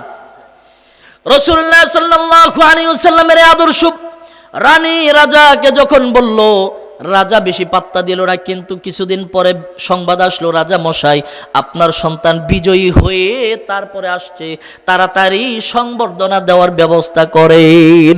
সংবর্ধনা দেওয়া শেষ, একদিন স্বামী ওই আল্লাহর ওলি তার স্ত্রীর কাছে বসে ডাক দিয়া জিজ্ঞেস করে, ও প্রাণের স্ত্রী, একটু তোমার কাছে একটা বিষয় বড় জানতে ইচ্ছা করে, কিন্তু জানার মতো সুযোগ পাই না, বলতেও সাহস পাই না, কেমন কেমন লজ্জা লাগে। কই স্বামী কি জানতে চান, তাড়াতাড়ি বলেন। এবার ওই আল্লাহর ওলি, আল্লাহর বান্দা রাজা মশাই ডাক দিয়ে বলে, সেই দিন তুমি খুব নিশ্চয়তার সাথে আত্মবিশ্বাসের সাথে বলেছিলা তোমার সন্তান হয় বিজয়ী হবে নতুবা শাহাদাত বরণ করবে, কিন্তু তার জীবনে কোনো পরাজয় আসতে পারে না। এতটুকু নিশ্চিত তুমি কি কারণে, কিভাবে তুমি হতে পারলে একটু যদি বলতে, আমার মনে বড় খুঁতখুঁতি। এবার স্ত্রী ডাক দিয়া বলে, স্ত্রী যেই কথাগুলো বলেছিল, আমাদের যতগুলো মা বোনের আজকে আমরা আলোচনা শুনি, ওই মা বোনদেরও কিন্তু ওই স্ত্রীর মতো, ওই নারীর মতো তাদের কলিজার টুকরা সন্তানগুলো বীর মুজাহিদ হয়ে যাক, তাদের কলিজার টুকরা সন্তানগুলো জাতির রাহবার হয়ে যাক, তার কলিজার টুকরা সন্তানগুলো দেশ রক্ষার একজন মুজাহিদ হয়ে যাক, এই কামনা প্রত্যেকটা মা প্রত্যেকটা বাবা কিন্তু করে। কিন্তু ওই নারী যেই কথাগুলো বলেছিল, আমাদের প্রত্যেকটা মা বোনের সেই কথাগুলো শোনা দরকার। এবার নারী বলল, ওই রানী বলল, রাজা মশাই আমি আমার সন্তান যেদিন গর্ভে এসেছে, আমি যেদিন বুঝতে পারলাম আমি গর্ভে সন্তান ধারণ করেছি, সেই দিন থেকে আমি 3টা কাজ করেছি। 1 নাম্বার কাজ হলো, আমার সামনে যখন কোনো খাবার এসেছে, ওই খাবার হারাম খাবার তো দূরের কথা, কোনো খাবারের ব্যাপারে যদি আমার মনে একটু সংশয় সৃষ্টি হয়েছে, একটু সন্দেহ লেগেছে, আহার এই খাবারটা আমার সামনে আসলো, এই খাবারটা হালাল না হারাম, এই সন্দেহ যদি আমার মনের মধ্যে একটু লাগছে, ওই খাবার কোনো দিন আমার এই মুখ দিয়া আমি আমার পেটে নেই নাই, কোনোদিন হারাম খাই নাই। কেন? কারণ আল্লাহর নবী বলেছেন, লা তাদখুলুল জান্নাতা জাসাদুন উযিয়া বিল হারাম, যেই দেহের রক্ত মাংস হারাম জীবিকার মাধ্যমে বেড়ে ওঠে, ওইটা আল্লাহর জান্নাতে প্রবেশ করবে না। তো আল্লাহর জান্নাতে প্রবেশ করবে না মানে হলো, ওই দেহ থেকে আল্লাহর জান্নাতে যাওয়ার উপযোগী কোনো আমল হতে পারে না। ওর দিলটা মরে যায়, ওর দিলের মধ্যে আল্লাহর বিধান পালন করবে, আমল করবে, নামাজ পড়বে, রোজা করবে, বাপ্পার লেগে দোয়া করবে, এরকম কোনো আগ্রহই তৈরি হয় না। কেন? মরে গেছে, মরে গেছে। এই মারছে ডাকে না, সন্তান তো ছোট, মারছে কে? কথা কয় না। মারছে তার বাপে, খাওয়াইছে কে? বাপে, উপার্জন করছে কে? অভিভাবকে। এই অভিভাবক যে থাকবে সে হলো মারে। এই জন্য প্রত্যেকটা বাবা, প্রত্যেকটা স্বামীর উপর দায়িত্ব হলো, তোমার সন্তান তোমার বিবির মুখে হালাল খাবার ঢুকাও।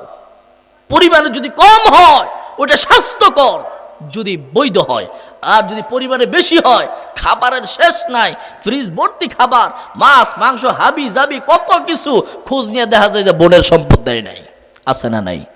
খোঁজ নিয়ে দেখা যায় যে অমুকের সম্পদ মারছে, ভাইয়ের সম্পদ দেয় নাই, কথা কোন আছে না নাই? তো এরকম মানুষের সম্পদ মেরে যদি সব বড়, ফ্রিজ বড়, তাহলে কাজ হবে না। সম্মানিত হাজিরিন, রানী বলল, 1 নাম্বার হারাম তো দূরের কথা, আমার চোখের সামনে কোনো খাবার এসেছে আর এটার ব্যাপারে আমার একটু মনের মধ্যে সন্দেহ জাগছে যে এই খাবারটাকে হালাল, ওই খাবারটা আমি মুখে নেই না। 1 নাম্বার। নাম্বার 2 হলো, আমার সন্তান যতদিন গর্ভে ছিল, সন্তান ভূমিষ্ঠ হওয়ার আগ পর্যন্ত একটা মুহূর্ত অতিবাহিত হয় নাই, যেই মুহূর্তটা আমি অজু ছাড়া অতিবাহিত করেছি।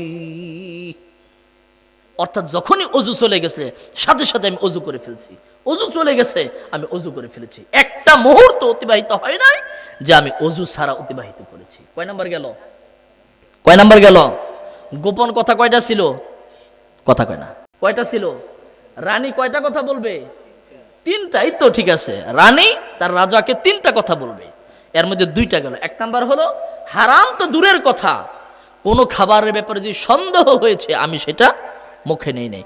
নাম্বার 2, পুরা টাইম সন্তান গর্ভে আসার পর থেকে জন্ম হওয়ার আগ পর্যন্ত পুরা টাইম আমি অজু অবস্থায় ছিলাম। বাকি আছে কয়টা? 3 নাম্বার।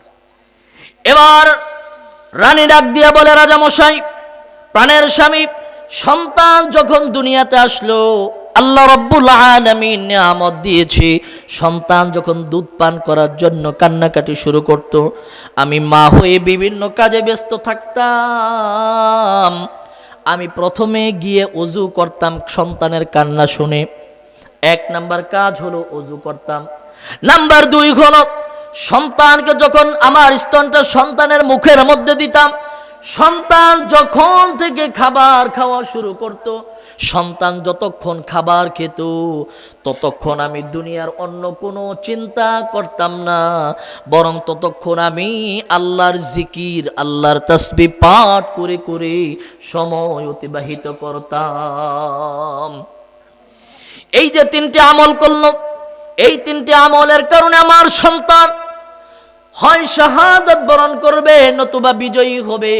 অর্থাৎ তার জীবনে শুধু সম্মান আসবে, কিন্তু পরাজিত হয়ে আমার সন্তান কখনো অসম্মানী হতে পারবে না, অসম্মানী হতে পারে না। আমি এই ব্যাপারে নিশ্চিত ছিলাম। আমাদের সমাজের মধ্যে যদি আমরা যারা অভিভাবক আছি, আমার সন্তানটা আজ সাহসী হয় না, আল্লাহর কোরআনের জন্য যদি ডাক দেওয়া হয়, কোরআনের কথাগুলো মানুষের কাছে প্রচারের জন্য যদি ডাক দেওয়া হয়, এমন কিছু কাপুরুষ আছে, আমার মতো হুজুরও আছে, লম্বা দাড়ি লম্বা জুব্বাও আছে, কোরআনের দার্স দেয়, সব ঠিক আছে, কিন্তু একামতে দিনের কাজ করবে, দিনটা প্রতিষ্ঠা করবে সম্মিলিতভাবে। ওই মায়ের ভয়ে, জেলের ভয়ে, জুলুমের ভয়ে, নির্যাতনের ভয়ে বহু আলেম আছে, তারাও যায় না। তাহলে সে যে আলেম শিখছে, মাদ্রাসায় পড়ায়, ইমামতি করে, মসজিদের খুতবা দেয়, এগুলো কি? এগুলো হলো তার পেটের ধান্দা। এগুলো ছাড়া সমাজে কোনো কাজ করতে পারবে না। এই জন্য সে খুতবা দেয় বেতনের জন্যে, মাদ্রাসায় পড়ায় বেতনের জন্যে, সে মানুষকে তালিম দেয় বেতনের জন্যে। যদি তার মধ্যে হিম্মত থাকতো, তাহলে সম্মিলিতভাবে, সংঘবদ্ধভাবে তারা সম্মিলিত হয়ে আল্লাহর জমিনে যেন আল্লাহর বিধানগুলো প্রতিষ্ঠিত হয়ে যায়, সেই কাজগুলো আঞ্জাম দিত। কথা কোন ঠিক কিনা? এটা হলো 1 নাম্বার। সন্তান সাহসী হবে কি করে, বীর মুজাহিদ হবে কি করে? এবার আসেন 2 নম্বরে যাই। সন্তানগুলো যখন বড় হয়, সন্তানগুলো যখন বেড়ে ওঠে, অধীনস্থরা যখন বড় হয়, ওই অধীনস্থদের জন্য আল্লাহর কাছে দোয়া করতে হয়। কৃষকরা এই যে ধান লাগায়, এবার প্রথমে জ্বালা ফালায়, ক্ষেত থেকে সমস্ত দামগুলো, ময়লাগুলো পরিষ্কার করে, আগাছাগুলো পরিষ্কার করে, এরপরে যখন ধানগুলো লাগায়, পরিচর্যা করে, সার দেয়, পানি দেয়, চৈত্র মাসে যেন ফেটে চৌচির হয়ে না যায়, দূর দূরান্ত থেকে ড্রেন দিয়ে, পাইপ দিয়ে পানি নিয়ে এসে ক্ষেতটাকে বাসায় ফেলে, আসে না নাই? কেন করে? কারণটা কি? কারণ হলো এই সব কিছু করা হলো বান্দার দায়িত্ব।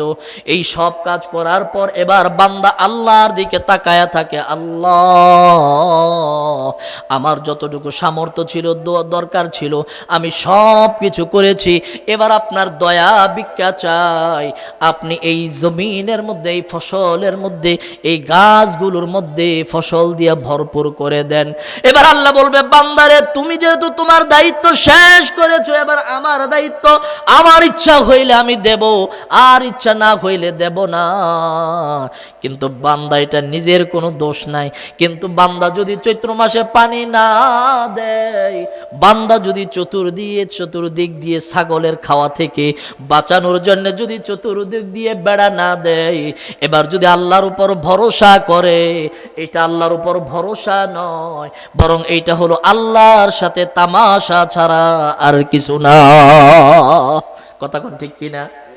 আপনি বেড়াও দিলেন না, পানিও দিলেন না চৈত মাসে, আপনি আল্লাহর দোষ দিলেন। এই আল্লাহ দিল না, কিছু না, এত কষ্ট করে লাগাইছি, বলেন তো এটা কি আল্লাহর দোষ? দোষ কার?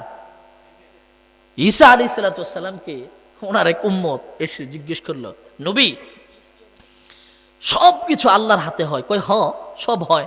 কই, তাহলে আমি এক কাজ করি, সাদেরতে যদি লাভ দেই, তাহলে আমি মরমু কি মরমু না?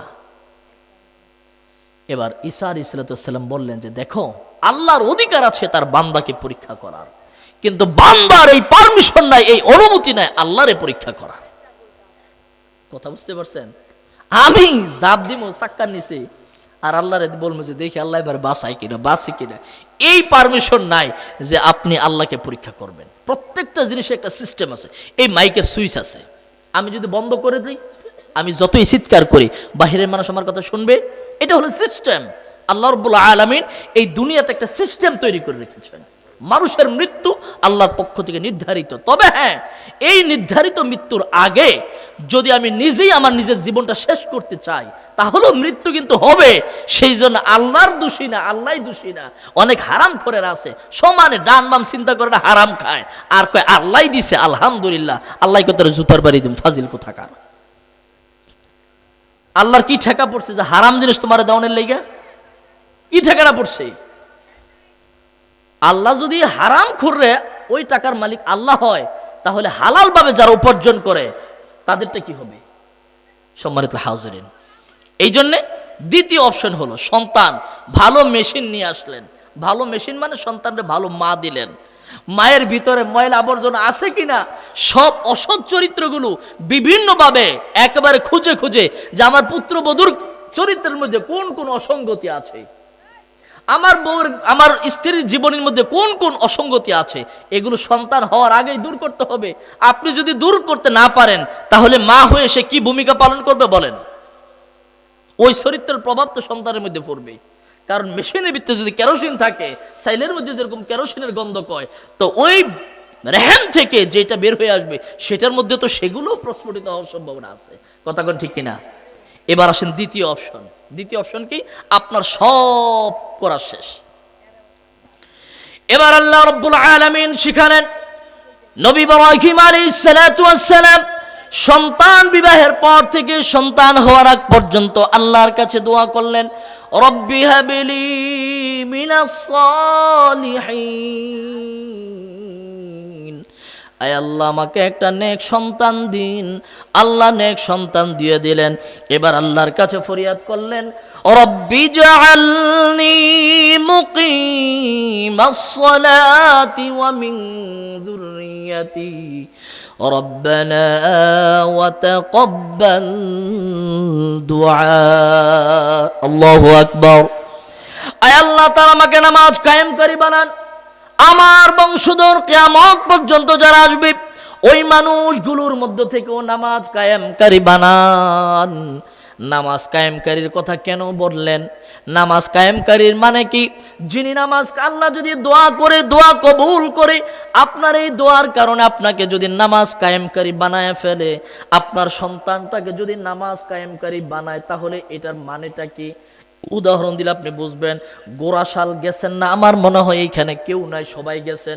ট্রেনও সবাই দেখছেন। ঢাকা থেকে একটা ট্রেন আসলো 30টা বগি নিয়ে। এবার বলেন তো এই 30টা ডাব্বার মধ্যে ইঞ্জিন কয়টা ডাব্বার মধ্যে আছে? কয়টা? যারা কোন নাই তারা কোন কয়টা? আরো জোরে সবাই বলেন, মিছিল দিয়ে বলেন, চিৎকার দিয়ে বলেন। একটা ইঞ্জিন হলো একটা ডাব্বা। এবার বলেন বুঝে থাকলে ইঞ্জিন কি সামনে থাকে না পিছে থাকে না মাঝখানে? সামনে। এবার আপনি আর আমি যদি চালাকি করে দীর্ঘ টাইম ট্রেনটা গোরাশাল ওই স্টেশনে অপেক্ষা করেছে, আমি আর আপনি গিয়া কৌশলে প্রত্যেকটা ইঞ্জিনের বগির নাটগুলো আলগা করে দিয়েছি, আলাদা করে দিয়েছি। এবার বলেন তো 30টা বগি যাবে হলো চিটাগাঙে। এবার টাইম হয়ে গিয়েছি, 9টায় ছাড়বে, 9টায় ইঞ্জিন চালু দিয়ে ফেলেছি। এবার বলেন তো বুঝে থাকলে চিটাগংয়ে পরের দিন সকালে কয়টা ডাব্বা পৌঁছবে? একটা অবস্থা না?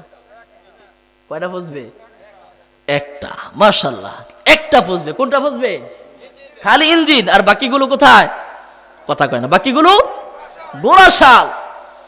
আপনি যে দোয়া করলেন, আয় আল্লাহ তাআলা আমাকে নামাজ কায়েমকারী বানান, আমার বংশধরদেরকে নামাজ কায়েমকারী বানান। নবী ইব্রাহিম আলাইহিস সালাতু ওয়াস সালাম নিজেই দোয়া করলেন। নবী ইব্রাহিমের এই দোয়ার বদৌলতে আল্লাহ রাব্বুল আলামিন ওনার বংশের মধ্যে থেকে নবী ইসমাঈল আলাইহিস সালাতু ওয়াস সালাম এবং শেষ নবী হযরতে মুহাম্মদুর রাসূলুল্লাহ সাল্লাল্লাহু আলাইহি ওয়াসাল্লাম ওনাদেরকে নামাজ কায়েমকারী বানিয়েছে। এবার বলেন তো, নামাজ কায়েমকারী যিনি হয়ে গিয়েছে ওনার কাজ হলো ইঞ্জিন। ইঞ্জিন নামাজ কায়েমকারী মানে হলো ইঞ্জিনের বগি। ইঞ্জিনের বগি একা একা গন্তব্যে যখন যাবে, গন্তব্যের দিকে যখন ছুটে চলে, তখন ইঞ্জিন একা একা যায় না, এটা তার কাজও না। ইঞ্জিনের কাজ হলো পিছনে বাজায়া বাজায়া 30টা 40টা ডাব্বাকে সাথে নিয়ে এরপরে গন্তব্যে পৌঁছা। আর ওই প্রত্যেকটা ডাব্বার মধ্যে একজন আর দুইজন নয়, শত শত মানুষ নিয়ে গন্তব্যে পৌঁছে যাবে। ঠিক তদ্রূপ আল্লাহ রাব্বুল আলামিন আপনারে আমারে দোয়া শিখাইছে। সূরাতু ইব্রাহিমের 40 নম্বর আয়াতে কারিমা নবী ইব্রাহিম যেই দোয়া পড়ে দোয়া করলেন, সেই দোয়া আমরাও আমাদের সন্তানদের জন্য করব। আর আমাদের দোয়ার জন্য যদি আমাদের এই দোয়ার কারণে যদি আমাদের সন্তানগুলো নামাজ কায়েমকারী হয়ে যায়, তাহলে আমাদের সন্তানগুলো ইঞ্জিনের ভূমিকায় চলে যাবে।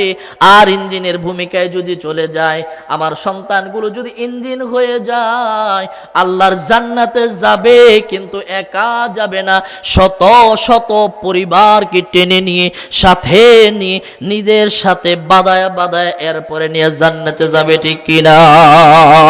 এবার বলেন তো, আপনি তো সন্তান একটা দোয়া করছেন আর চেষ্টা করেছেন, আর আপনার দোয়ার কারণে আল্লাহ এমন এক সন্তান দিছে যেই সন্তানের উসিলায় একজন আর দুইজন নয়, একটা আর দুইটা পরিবার নয়, হাজার হাজার শত শত পরিবার আল্লাহর জান্নাতে ঢুকে গিয়েছে। এবার বলেন, আপনি যদি জান্নাতি নাও হন, এই দুনিয়াতে একটা ব্যবসার সিস্টেম আছে MLM, যেটাকে ডেস্টিনি বলে। এই জাতীয় যারা রয়েছে এই সকল ব্যবসা, এই সকল ব্যবসার একটা সিস্টেম আছে। আপনি যত জনসংখ্যা বাড়াবেন, ওই শেষে যেই মানুষটা থাকবে, হ্যাঁ যদি কোনো জনসংখ্যা বাড়ায়, তাহলে সে যা ইনকাম করবে তার একটা পার্সেন্টেজ আপনার অ্যাকাউন্টেও জমা হয়ে যাবে। এটা হলো একটা প্রতারণা, এই হলো একটা সিস্টেম। এবার দুনিয়াতে যখন এই সিস্টেম, আল্লাহর নবী ডাক দিয়ে বলে, মান সান্না সুন্নাতান হাসানাতান ফালাহু আজরুহা মা আমিলা বিহা ফি হায়াতিহি ওয়া বা'দা মামাতিহি। বান্দারে, ও আমার উম্মতেরা রে, আল্লাহর জমিনে যদি এমন কোনো কাজ করো, এমন কোনো বীজ বপন করো, এমন কোনো আমল যদি করো, এমন কোনো কাজের সূচনা করো যেই কাজ তুমি একা করো নাই, এই কাজ করে হাজার হাজার মানুষ করেছে, যত মানুষ করবে, যতদিন করবে কিয়ামত পর্যন্ত, তুমি দুনিয়াতে থাকবা না, কিন্তু আল্লাহ রাব্বুল আলামিন সকল মানুষের সওয়াবগুলো কপি করে বান্দা তোমার আমার আমল নামার মধ্যে পৌঁছায়া দিবি। সুবহানাল্লাহ। সবাই বললেন আহারে, বলেন না সুবহানাল্লাহ। এই কথাটা কার? ভাষাটা তো নবীর, কথাটা তো আল্লাহর। এত চমৎকার একটা কথা বললো। আপনি একটা বীজ বপন করে যাবেন, আম গাছ যে একটা লাগাই থুয়ে গেছেন, এটা তো বড় হইতেও দেখেন না, এর আগেই শেষ। আমাদের দাদাই শেষ, তাহলে আবার বাবাই শেষ। কিন্তু সেই গাছ বড় হয়েছে, যুগ যুগ ধরে কত মানুষ, শত শত হাজার হাজার ফল নিজেরা খায়, মানুষ খায়, আত্মীয় স্বজনে খায়, প্রতিবেশী খায়, আমরা বাড়িতে থাকি না, ঢাকায় থাকি, গ্রামের মানুষ শুদ্ধ খায়, পশু পাখি খায়। কথা কোন ঠিক না বেঠিক? তাহলে সওয়াবগুলো কেরা ফাইতেছে? আমার যে বড় বাপে লাগাই হয়ে গেছিল, তিনি তো ভোগ করতে পারেন নাই। ঠিক তদ্রুপ আপনি যদি সন্তানের জন্য দোয়া করেন, বাপ মার আল্লাহ তাআলা এমন এক পাওয়ার দিছে, এটার উল্টা কাজে লাগায়। কোন কাজে লাগায়? আসল কাজে না লাগায়, উল্টা কাজে লাগায়। আল্লাহ নবী সাল্লাল্লাহু আলাইহি ওয়াসাল্লাম বলেছেন, সালাসু দাওয়াতিন মুস্তাজাবাতিন লা শাক্কা ফিহিন্না। 3 ব্যক্তিকে আল্লাহ তাআলা একটা পাওয়ার দিয়েছে, স্পেশাল একটা ক্ষমতা দিয়েছে। এরা যদি কোনো দোয়া করে, নবী বলেছেন লা শাক্কা ফিহিন্না, কবুল হওয়ার ব্যাপারে কোনো সন্দেহ থাকে না যে এটা কবুল হয় নাই, কবুল হবেই। 3 শ্রেণীর মানুষ। কয় শ্রেণী? 1 নাম্বার হলো দাওয়াতুল মাজলুম, নির্যাতিত মানুষের বদদোয়া। মন থেকে কষ্ট নিয়ে যখন কোনো কথা বলে, বাড়ির আশেপাশে যারা আছে, আত্মীয় স্বজন যারা আছে, আপনার থেকে একটু দুর্বল, খালি হোমানে নির্যাতন কইরেন। একটা জিনিস মনে রাখবেন, আপনি যার উপর জুলুম করছেন, ও যদি প্রতিবাদ করে তাহলে বাচ্চা গেছেন। কিন্তু সে যদি প্রতিবাদ করতে না পারে, সেই সাহস, সেই ক্ষমতা যদি তার না থাকে, তাহলে আপনি লিখে রাখুন, তার পক্ষ নিয়ে স্বয়ং আল্লাহ রাব্বুল আলামিন আপনার মোকাবেলায় নামবে। আল্লাহু আকবার, নাউজুবিল্লাহ। মিয়া, আল্লাহ যদি আমাদের মোকাবেলায় নামে, উপায় আছে? এই কথা বলেন নাকি উপায় আছে? আল্লাহর কথা বাদ দেন, যদি এই জামালপুর ইউনিয়নের বিগত 18 সালে যারা দায়িত্বে ছিল, এরকম একটা শয়তান যদি দায়িত্বে থাকে, হ্যাঁ আপনার আমার মোকাবেলায় নামলেই তো খবর আছে। আর আল্লাহর চিন্তা তো কোথায়? এই জন্য আপনি মানুষকে নির্যাতন করলেন, ওই মানুষটা কিছুই বলতে পারলো না, আর আপনি মনে করলেন যে একটা বাহাদুরি দেখায় গেছেন। আল্লাহ যে আপনার বিরুদ্ধে রেডি হয়ে গেছে, আপনি কল্পনা করতে পারলেন না। এই জন্য মানুষের প্রতি কখনোই জুলুম করবেন না, কখনোই নির্যাতন করবেন না। হেরে যাবেন আপনি। দুনিয়ায় হারা মানে জিতছেন কার কাছে? আরো চিৎকার দিয়ে বলেন, কার কাছে? আল্লাহর কাছে। আর যদি দুনিয়ায় জিততে চান, তাহলে হারবেন কার কাছে? বলেন না, কার কাছে? আল্লাহর কাছে। তা আমাদের জিতা দরকার কোথায়? আপনি বাড়িতে ক্রিকেট খেলায় ফাটায় ফালান, আপনি মাঠে গিয়ে ফেল, তাহলে এরকম খেলোয়াড়ের কোন দাম আছে? আজকে পড়া শিখছি রে, ভালো করে শিখছি, প্রথমে বলবো, জিজ্ঞেস করছে স্যারে এসে আটকে গেছে। তাহলে তুই যে ফাটায় ফেলাইলি সারা রাত, কি লাভ হইছে তোর? এই জন্য এই জুলুম নির্যাতন কারো উপর করবেন না, কখনোই না। আপনি হেরে যান, ক্ষতি হোক, জায়গা 1 বিঘা লয়ে জায়গা 1 হাত নিয়ে যাক, সব পাবেন, কিন্তু কখনোই মানুষের উপর জুলুম যেন না হয়ে যায়। মনে থাকবে। সম্মানিত হাজিরিন, দোয়া, কার কাছে দোয়া করব? এখন 1 নম্বর হলো আল্লাহ তাআলা 3 ব্যক্তিকে স্পেশাল পাওয়ার দিয়েছে। একটা হলো মাজলুম ব্যক্তিকে, 2 নম্বর হলো মুসাফির, আল্লাহর জন্য যারা সফর করে, নাম্বার 3 হলো দাওয়াতুল ওয়ালিদ, মা বাবাকে একটা পাওয়ার দিয়েছে আল্লাহ। এই পাওয়ার দিয়েছে সন্তানের জন্য দোয়া করার জন্য। কয়জন সন্তান, বাবা মা তার সন্তানের লেগে দোয়া করছেন কোন তো? যে আল্লাহ, আমার সন্তানটারে আপনি নামাজ কায়েমকারী বানান, আমার সন্তানটাকে আপনি মুত্তাকিদের ইমাম বানান। এই দোয়া করি না দেখেই তো চোরের ইমাম হয়, এই দোয়া করি না দেখেই তো ডাকাতের ইমাম হয়, এই দোয়া করি না দেখেই তো ধর্ষণকারী, হত্যাকারী, রাহাজানিদের ইমাম হয়। কথা কোন ঠিক কিনা? এখন চোরের, আমার সন্তানটা চোরের ইমাম হোক, কারা কারা চান? কোন বাপেরা চান? একটু হাতগুলো দেখি, সেই বীর পুরুষগুলো কি আছে? কেউ নাই। আমরা কিন্তু দোয়া তো করি না, অথচ আল্লাহ একটা স্পেশাল পাওয়ার দিয়েছে। এমনকি সূরা ফুরকানের 75 নম্বর আয়াত আল্লাহ তাআলা বলেছে, রব্বানা হাব লানা মিন আজওয়াজিনা ওয়া যুররিয়াতিনা কুররাতা আয়ুন। আল্লাহ শিখাইতেছে যে এইভাবে দোয়া করো, হ্যাঁ আমাদের প্রভু, আমার পরিবার, আমার সন্তানদেরকে আপনি এমন সন্তান দেন, এমন পরিবার দেন, এমন স্ত্রী দেন, যাদেরকে দেখলে আমার চোখটা শীতল হয়ে যাবে, জুড়ায় যাবে, কলিজা ঠান্ডা হয়ে যাব। এখন সন্তান যদি বীর হয়, ভালো হয়, চরিত্রবান হয়, তাহলে না কলিজা ঠান্ডা হবে। আর সন্তান যদি অপরাধী হয়, এই জন্য ভাইয়েরা আমার, সন্তানের জন্য দোয়া করেন। বাপ মারে পাওয়ার দিছে, একটু ভালো দোয়া করেন, কল্যাণকর দোয়া করেন, বদ দোয়া করেন না। কিছু হইলে যা, পড়াশোনা করতে মন চায় না, গিয়া রিক্সা চালা।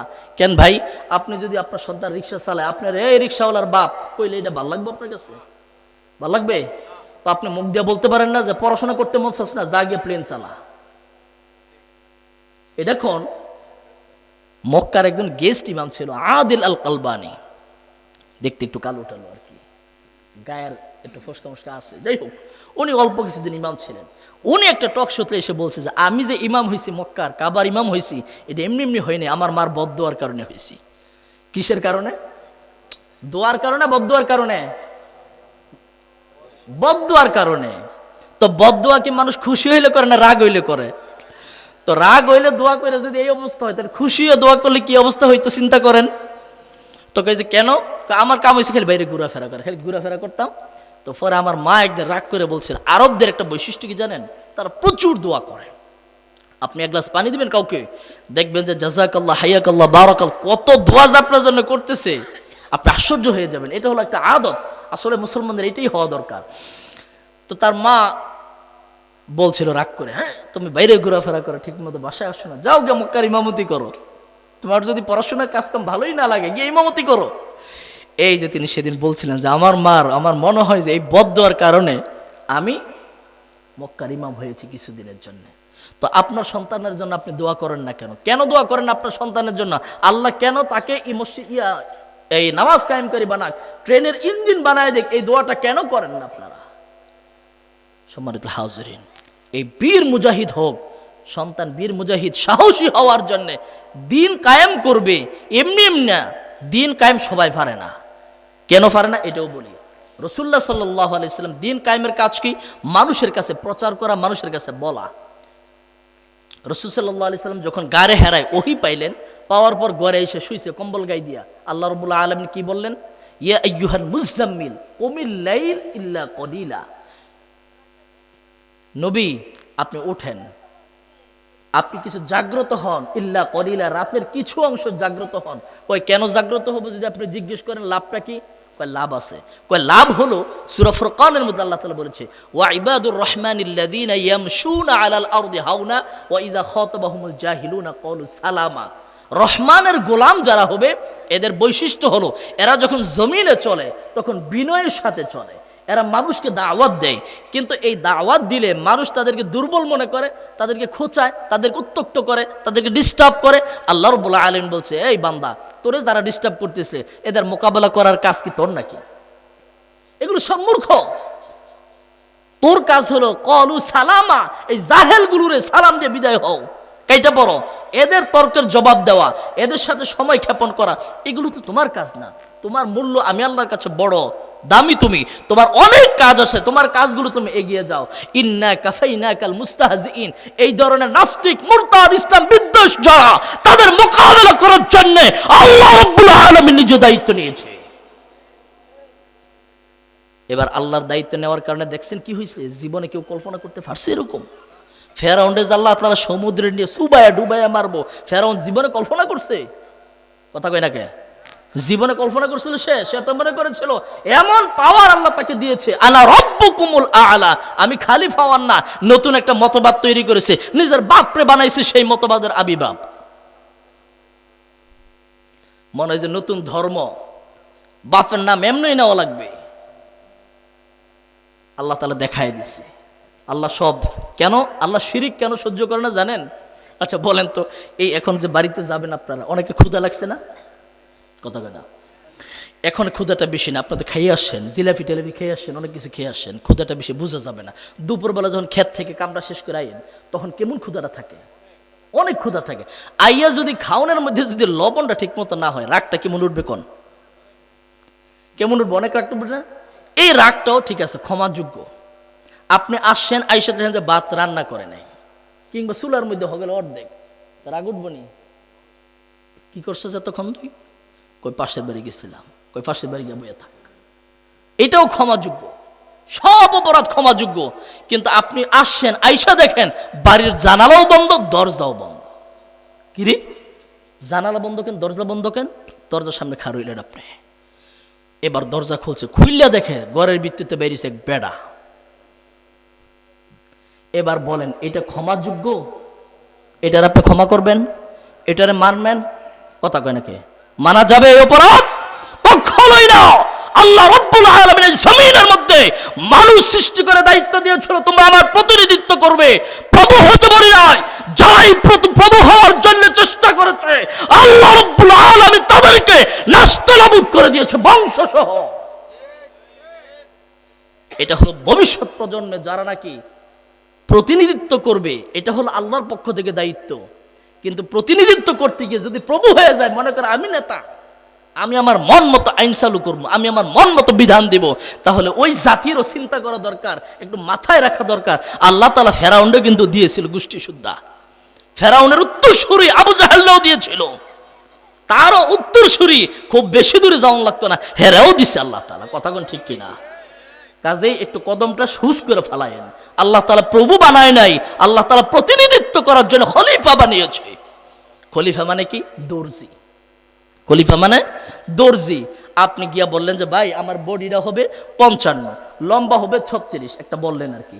এখন খলিফা চিন্তা করলো এক কাজ করি, সে 55 বলছে আর 36 বলছে, 36 দিয়ে মুখে আমি এটা 40 দিয়ে দিই। তো কাফর বেশি দিছে না কম দিছে? আপনি মাপ দিলেন 36, কিন্তু তিনি মাতবরি করে করলো কি একটু বেশি দিয়ে দেয়, এনে দিল 40। লম্বা দিলেন আপনি 55, এনে দিলেন 60। তাহলে কাফর কম দিছে না বেশি দিছে? বেশি দিছে। আপনার জন্য উপযোগী ছিল কোনটা? 55 আর 36। কথা কোন ঠিক কিনা? এখন এই বেশি দেওয়ার কারণে আপনার লাভ হয়েছে না লস হয়েছে? লস হয়েছে কেমন? আপনার কাপড় বাড়ছে না? চাইলে কত তারিখ কাইটাতে না বানাইতে পারবেন। ব্যবহার করা যাবে না। আপনি হাঁটতে যাবেন, হোঁচট খেয়ে পড়ে আপনার হয় পঙ্গু হসপিটাল, নতুবা কবরস্থানের পালকিতে চড়া লাগবে। আল্লাহ রাব্বুল আলামিন বললে, বান্দা তোরে আমি খলিফা বানাইছি, প্রতিনিধিত্ব করবি, প্রভু হতে বলি নাই তো। মাতবরি করতে কে বলেছে তোকে? এই বান্দা যখন মাতবরি করে, মাতবরি করে করে আইন তৈরি করে, তখন আল্লাহর বান্দাগুলো নির্বোধের মতো বুঝে হোক না বুঝে হোক এগুলো যখন মানতে যায়, তখন হয় তার হোঁচট খেয়ে পড়ে, হয় পঙ্গু হসপিটাল, নতুবা কবরস্থান। কথা কোন ঠিক কিনা? কথা তো অনেক ছিল, আর বলবো না। যাই হোক, সময় অনেক বেশি হয়ে গেছে, যেহেতু আপনাদের কালকে মাহফিল আছে, শুনতে হবে আগামীকালকেও। আজকে আর বেশি বলবো না, নাহলে আরো কিছু কথা বলতাম, মজার মজার কিছু কথা ছিল। কোনো অসুবিধা নেই, দাওয়াত থাকলো, আবার আগামী বছর যদি দাওয়াত দেয় তাহলে ইনশাল্লাহ আল্লাহ তৌফিক দিলে বলবো। জামালপুর মাঠে ইনশাল্লাহ আমরা কয় তারিখ আছে? 1 তারিখ মনে হয় না, জানুয়ারি 1 তারিখে, সেদিনও বলবো, অসুবিধা নাই, আপনারা আসবেন। সম্মানিত ভাইয়ার আমার, আল্লাহ রাব্বুল আলামিন দিনটাকে কায়েম করতে বলেছেন। দিন কায়েম করলে লাভ কি? আপনার নিজের লাভ। আজকে আপনি বাড়ি তৈরি করলেন, আমাদের এই যে আয়ুব ভাই এত সুন্দর করে বাড়ি বানাইছে।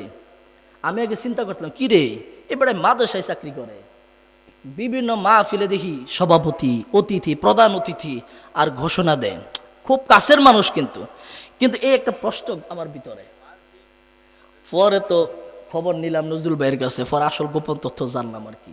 যাই হোক, আল্লাহ তাআলা বারাকা দান করুক।